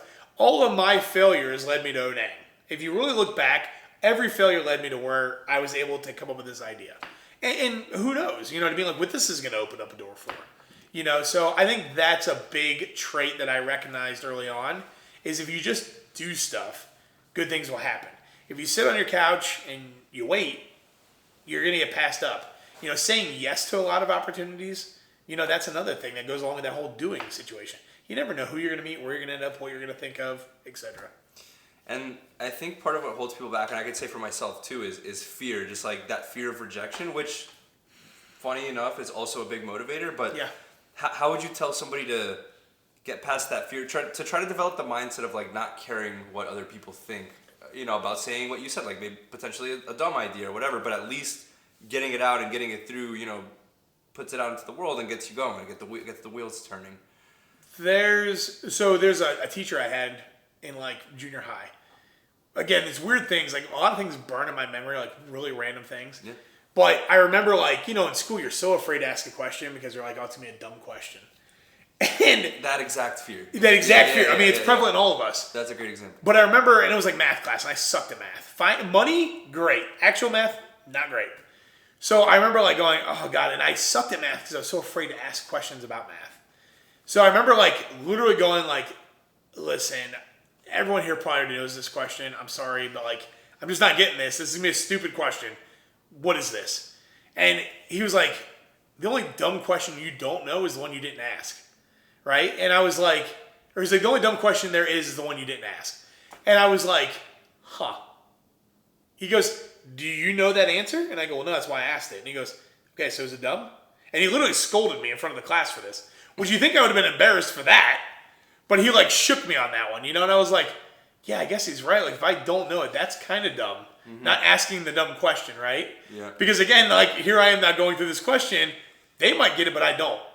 So that like really changed like my outlook on like that fear versus failure and asking questions. So like from that moment on, it was game on. I mean, I asked anybody and everybody any question I ever desired. And I don't care if they were like, annoyed, I was like, I didn't know, I wanted to know. So I became like a machine about that almost. Like I was obsessed with learning, And, then that went on to fear of failure, right? Well, okay, and again, like growing up, you're so afraid to ask girls out and like the rejection. And in junior high, like I was so afraid of rejection of girls. In high school, I got better at it. And by the time I hit college, I was like, listen, if I don't approach this girl, I failed, right? Like I fail 100%. But if I approach her, there's a 50% chance she's going to say, yes, let's hang out, right? Yeah. So I started looking at failure like that, and I go, everything in life to me was like that. If I didn't try this business idea, you already failed. Am I going to be embarrassed? Yeah, but then I learned to deal, okay, so then there's chapter 3, how to deal with embarrassment. Yeah, like when Wolfe's Performance Detail like shut down, that was embarrassing as hell. But you know what happened? People asked questions. I said, yeah, I had to close it down. They never brought it back up. Yeah. I was like, well, that wasn't that painful. People don't care as much as we think they care. Exactly. And I mean, like, look at celebrities that make massive mistakes for the most part. It's old news within a couple days, right? Nobody gives a shit except for maybe that initial post or like what happened to you about what happened to your business or your business idea, especially ideas. Now, if you have like a big business, like if O'dang shut down abruptly tomorrow, I'm going to get grilled, about what happened, you're a failure. Am I a failure? Like, look at the shit I've been through. Yeah, I might have failed with O'dang and it's shut down and, whatever. I'm going to do it again with a new, like, I'm hooked. This is what I do, right? But every step along my way, every little business that turned into a bigger business, turned into a bigger business, all those failed ideas, people go, oh, he's the serial entrepreneur now. So all those failures gave me ultimately credit.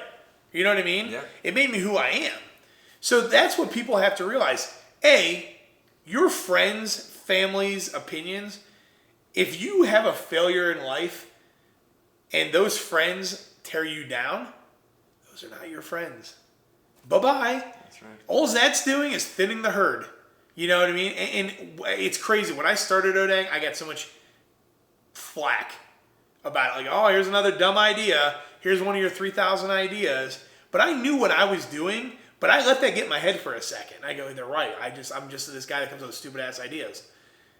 And then it hit Shark Tank, and there's two people specifically that talk shit, and then that wrote me emails and or DMs that I have, okay, that literally like, I'm so proud of you. I knew you could do this. And the one was a DM, and I literally copied the DM from like a year before that he was like saying, you're an idiot, don't start this company, you're going to fail. I sent it to him, copied and pasted it, or screenshot it and sent it to him, and I said, I think we're done here. Yeah. And to this day, he still thinks we're friends, and I haven't responded to him in like 7 years. So it's like, drop those people. And think about all the people you see on social media living the dream, whether it's real or not, or, the dream life you painted in your head, that's there. You're just letting someone else's freaking opinion stop you from getting there. Is that really worth it? Yeah. Do you care what Mike, who you talk to twice a year, gives a shit about your dream? It's cooler if you're living that dream. If you want to pack up your house and sell the damn thing and go live in a camper and shoot photos across the country, you don't owe anybody an explanation for that. That's what you want to do. I don't care if that's not the society norm. People are doing it, and they regret nothing about it. You know what I mean? And going back to the failure point, so you fail. And I tell college kids this constantly. I get to talk to them. Where do you all work? McDonald's, Kohl's, whatever. Cool, let's take Kohl's. You have an idea. You run hard on that idea for 3 months, right? You quit Kohl's. You go all in for another 3 months. It flops. Kohl's will hire you back, I promise. And if not, there's JCPenney's, Abercrombie, whatever. Yeah. You know what I mean? You work a retail job, it's okay. You're not quitting a six-figure, or a big job that you've worked 20 years to do. It's a lot easier right now to do it. Yeah. So like take chances when you're younger. Take calculated risks. Don't just go today, screw it, I'm quitting Kohl's and I'm gonna come up with a business idea. No, that's be more calculated about it. And the more calculated you are, the more work you put in, the less sleep you get, the less friend time you get for a couple months, you'll feel more confident about that next jump versus just going, screw it, let's do this. I quit everything and I'm, going for it. So it's just a balance of that. But the opinion thing, letting people get in your head about caring what they think is the number one sabotage for not only entrepreneurship, but life. Yeah. You know what I mean? Marry that person that you want to marry. You don't owe anybody an explanation. Go after that job you want. Quit school. Do this. Go to school. Quit that. Do what makes you happy. Yeah. Because what's going to happen is one day you're going to be 60, 70 years old. Most of those people are probably going to be dead, retired, different states, different countries, whatever. They're not even know who the fuck you are. So what are you trying to do? Make your parents proud. I'll give you that one. But they're already proud of you. You know what I mean? That was another thing I got hung up on. I want my parents proud. My parents are proud of me no matter what I did. Yeah. Debug that too. So. No, I couldn't agree more with honestly every point you're hitting. And for the people that maybe didn't have that work ethic shown as an example so close to home, it's important to surround yourself with people like Jesse. People that have this mindset because it's contagious. It's contagious. I feel motivated just being here sitting with you. Oh yeah. But again, you're who I surround myself with. Right. It's so true. If you surround yourself with 5 guys that play basketball, you're probably going to play basketball. Yep. You may not have wanted to play basketball, but they're going to convince you to play basketball. They're going to teach you how to play basketball. Yeah, and you have to. And even if you have the fear of like, oh, I'm not going to fit in, I don't actually have a business like these guys, whatever it is, like you have to, you have to step into the game. You have to step into the game, regardless of your experience. Yeah. So I think that's huge. Let me ask you about these current weird times that we're living in. What are you making of?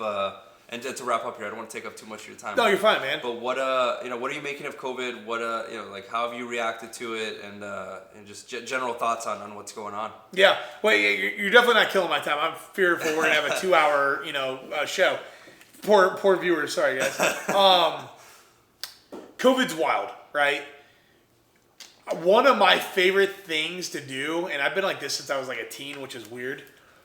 I would wake up at like 3 o'clock in the morning. I would set an alarm to wake up at 3 a.m. This is so bad for your body, by the way. To then go, I'm up before everybody. And then I'd go back to bed because I felt like, I could sleep in for 2 hours. And then I'd get up at 5 or 6 to go to work out for practice. Yeah. So I don't know, that taught me to like get up early. It was the weirdest thing. Don't ask. But it ultimately trained me to be a morning person. Sounds like you're very competitive. Yeah, I am very competitive, okay. Yes. Another good trait. So I enjoy getting up early when it's quiet. And like, again, I live in a pretty busy area.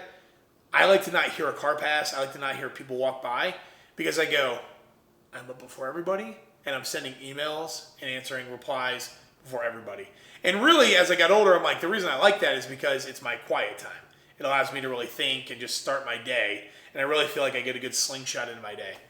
So when COVID hit, it was like 5 a.m. for 8 weeks. Yeah. You know what I mean? Yeah, yeah. Like, it was crazy because I'll be honest, the first 2 or 3 days, it was scary because you're like, what's happening here? Mm-hmm. And, I called my grandparents, and my one grandfather's 90. So he's seen a lot of the world. And I asked him, I'm like, was this like World War II? I mean, talk to me like your parents went through the Great Depression. He goes, I've never seen it like this in my life before. Vietnam, all of it, And I was like, well, that's terrifying. You know what I mean? So I'm like, this is going to be wild. Yeah, and that's powerful. I'm a history buff. So I told my girlfriend, I'm like, we're literally living history. Like, imagine like a history book, and this is like a pen just writing on paper right now. Yeah, we're a chapter of Outliers. Yeah. You've definitely read that. Yeah. I mean, it's insane, right? Yeah. So I said, the first couple of days, I was like losing my mind. So I'm like, this is like what's happening. Then the next couple of days, I was like, oh, okay, well, hurricane party status, like get the food, the junk food. And by day 2, I was like, this isn't going anywhere. Like, Then it hit me. I'm like, oh my God. I'm like, who knows how long we're going to be in this situation. So from there, me and my girlfriend, and she's really kind of unfortunately been sucked into my mindset because we've been together for 3 years now. So she goes, we both gained like 5 pounds this week, eating all this junk food. And like, I watched Netflix for once. Like, I watched a bunch of shows. It was kind of fun. Yeah. Just to unplug. But then I was like, but now what? Like, I'm too much of an extrovert. I was almost like losing my mind. I was like, I got to go somewhere. There's nowhere I could go. So I said, I got to channel this elsewhere, and that's where I vowed 2020, although a shitty year for all of us to all kinds of different extents. Our food side, our food space is doing good, but on the back end, it's a disaster. Logistics is stressed out. Manufacturing is stressed out. The whole CPG space is fighting that battle. But I said, personally, this is 5 a.m. for me. So I said, I'm going to optimize this. While everybody else hangs out, kind of works, but like the first couple weeks, nobody worked. You know what I mean? Mm-hmm. They were trying to figure out Zoom. I made a bucket list of things I wanted to get done. And that's including all the way through 2020. And it's been crazy, man. Like, the amount of growth that I've personally had in these last 8 weeks, my goal in life is to consolidate, to do things faster, quicker, smarter. Mm-hmm. And I feel like I took another 2-3 years of like learning how to do things quicker and like consolidated like crazy. So like I'm actually really amped and optimistic for myself and what I'll do in entrepreneurship for the rest of this year, going into 21 and 22. And I think for other entrepreneurs, I feel so bad for restaurants. You know what I mean? There's a lot of restaurants that just got blindsided. Yeah. And I know a ton personally. That's Wolfe's Performance Detail all over again. I resonate with that. Yeah. Like mine got drawn out right from underneath me, but I didn't have to go bankrupt. And these people have millions of dollars in some of these brands. So it's like, I feel for them and my heart breaks. But while there's all that tragedy, you have to look at what just happened. The optimistic side of me is still there, going, what new healthcare technology can we create? What new healthcare products can we create? How can we prevent COVID again in the future? And again, it's not just COVID. What else is going to come along? Yeah. Look at what's happening to Instacart and all of that technology. Look what happened to Uber. So it's like, there's so many opportunities. E-com is killing it. For any widget you want to sell, you can crush e-com. So if you're, and again, I mean this with the best intentions, this is going to quickly shake out entrepreneurs and wantrepreneurs really quickly. No more of the look at me in my rented Ferrari, my rented Lamborghini. You're going to find out who can really run a business and who cannot, because in 2008, some of the biggest companies came out of 2008. Airbnb, Uber, Lyft. I mean, the list goes on and on. So again, when people are like, this is a terrible time to start a business, these people changed the world. Instagram came out of 2008, you know what I mean, 2009. That's what you need to be thinking about. While, yes, the world's burning down to some degree, there's also a ton of opportunity. And there's a lot of great, talented people. When companies get downsized, a lot of talent ends up on the market. So like, look for those. When you see something like Google's, furloughed X amount of people, get on LinkedIn. Who did you just furlough?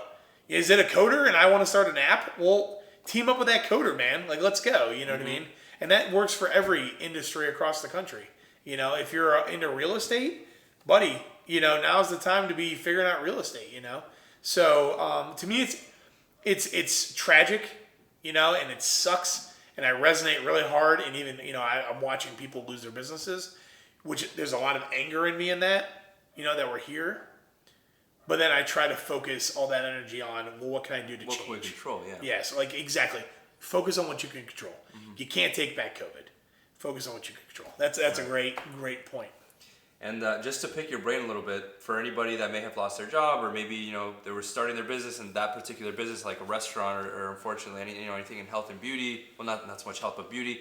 Do you have any ideas for somebody, like kind of like a quick get up and go type of business idea during COVID? That have you maybe played with scenarios?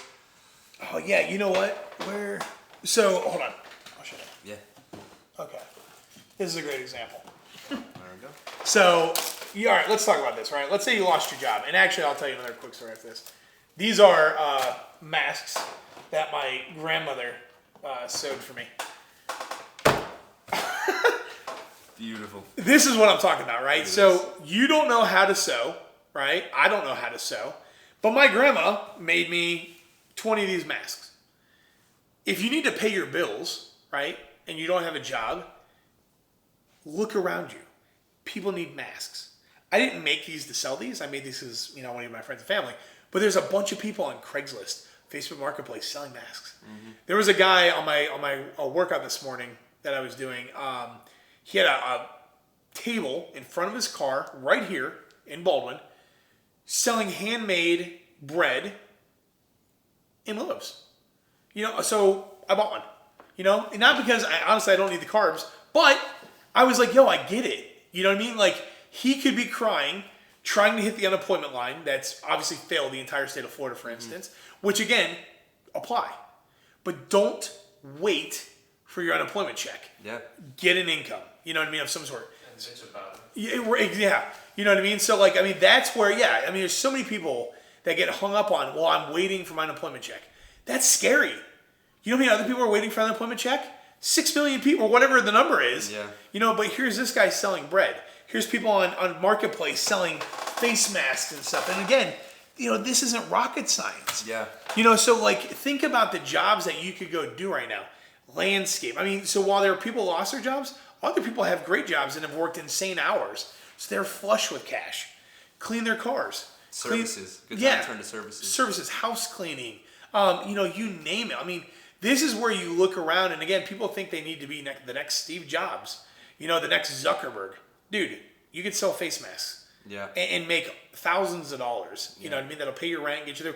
And then it's teaching you entrepreneurship. Yeah. You know what I mean? Just like, the guest you had on a couple weeks ago. He picked up people's trash, for God's sake.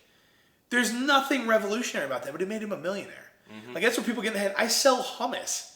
Like, we literally, is a farmer's market food, and we're doing millions of dollars a year in revenue. Like, you know what I mean? We're not creating Facebook. I have no IP. I have no technology, like a tech startup would. Yeah. We have IP as in recipes, sure, and like processes, but just so you can't, in essence, rip it off as easy. If you want that recipe, Kraft can get that recipe. They'll figure it out. Yeah. But, again, you don't have to reinvent the wheel. You know what I mean? And you want a good business idea? Watch Shark Tank. Watch The Profit. That's the stuff that stirs up ideas. Read Entrepreneur Magazine. You'll come up with ways, and you're going to see this is tragedy, for sure. That's what's happened. But mark my word, 12 months from now, the stuff that we're going to have coming out of this is what is needed. You know what I mean? Like, it's going to change our lives forever. Yeah. Look at Zoom. You know what I mean? Crazy. Mm-hmm. And like e-commerce aside, two things I've noticed are obviously, things like with personal hygiene. So any kind of creative hand sanitizer, de-sanitizing thing. Yeah. And also home workouts. Home workouts, and the fact that, the guy selling the loaf of bread, I bet you is selling a lot more now that people are out in the streets doing, working out more. You see a lot more people. Did you notice that? That's one of the first things is see a lot more people jogging, walking, biking. So it's like, okay, now foot traffic is all of a sudden kind of more relevant than it was before. So those are two areas that I've definitely thought about, and masks are a good hit. Well, learn a skill. Yeah. Learn a trade. You've got courses. There's a million and one courses you can buy now. Masterclass. You know what I mean? Anything that makes you more valuable, you should be doing right now. Now's the best time, man. It's the best. It's the best time. People don't understand. The best way to make money in life is not through waiting. Again, here we are waiting for your next raise. It's take the free time you have and make yourself more valuable.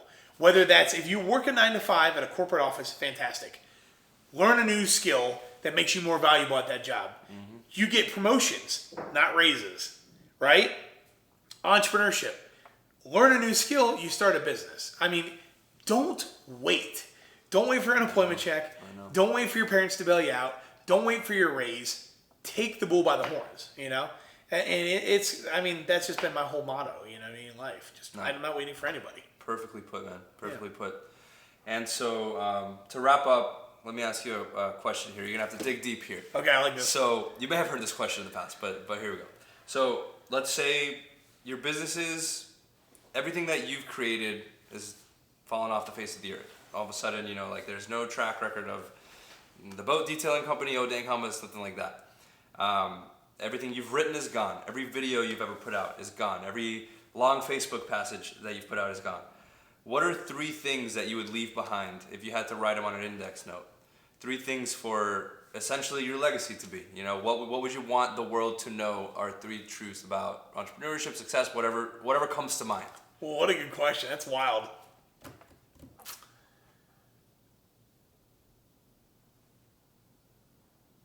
One would be live your life. Don't spend your life living someone else's thought of your life. Right? And that goes back to, and I'm so big on, I don't care what people think about me. I'm a good dude. I do good things. I've got a big heart. I know that. Yeah. I don't need to prove that to anybody for them to like me. You can be my friend, and you cannot be my friend. I'm good either way. I watch way too many people with so much talent wasted because of other people's opinions and the fear of other people's opinions. So that's one. Well put. 2, execution.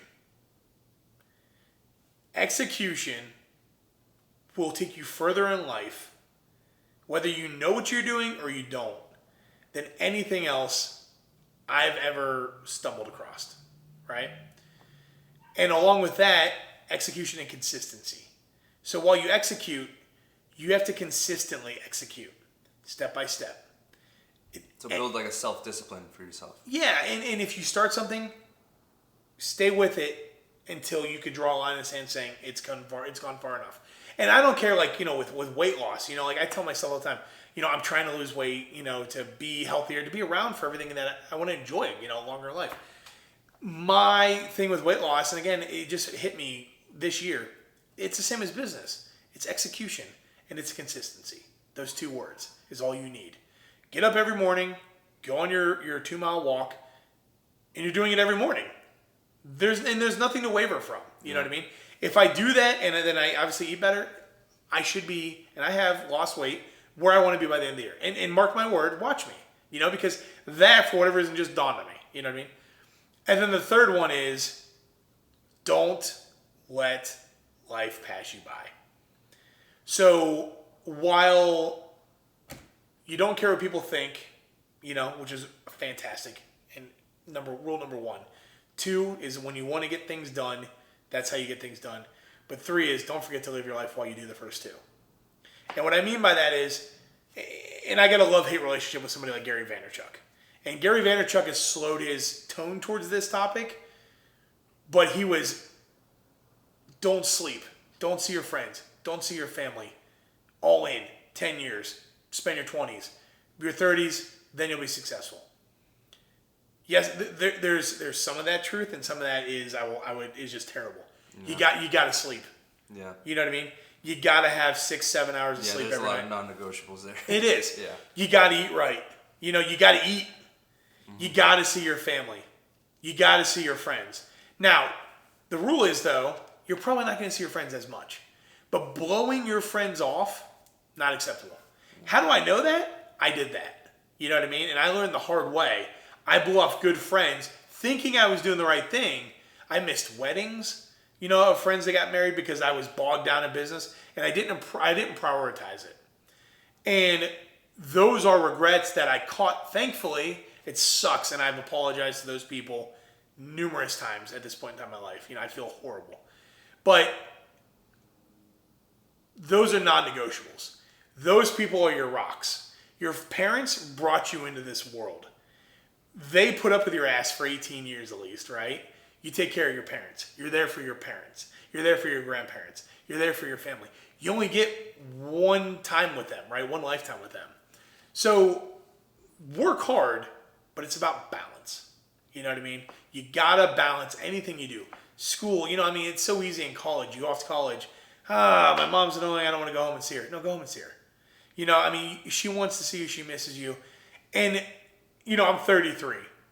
It took me to hit 30 to look back and go like, oh shit, man. Probably, but thankfully I caught it now, so if I could leave those 3 pieces of advice on a note card for someone to find, it would be those 3 all day long. That's great. No, and I have, to your last point, I have a little thing on my nightstand that says the best things in life aren't things.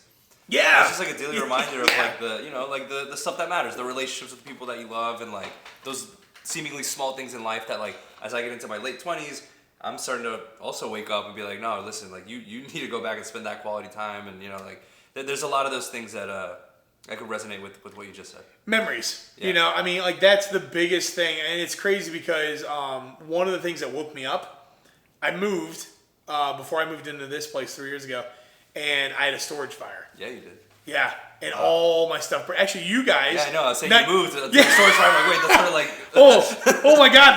The things that I have here right now. Yeah, Nightspeed moved me into that storage unit, which is crazy. We're having this conversation, and that storage unit burned down to the ground. I remember. And it took everything I had, all my baby photos, all my Shark Tank stuff, everything. I had this huge check from the Joust and other competitions, and it sucked, But again, it was the most optimistic thing in my life that happened because it was very invigorating in the fact that I was I'm not tied to anything. And having couches, nothing, and part of me was almost I'm going to buy a van and travel the world now, it was a weird moment for me. But the biggest thing was I was but while that's gone, those memories, right, are everything. And that's what sticks. That's what really shook me up. I was you need to create more memories.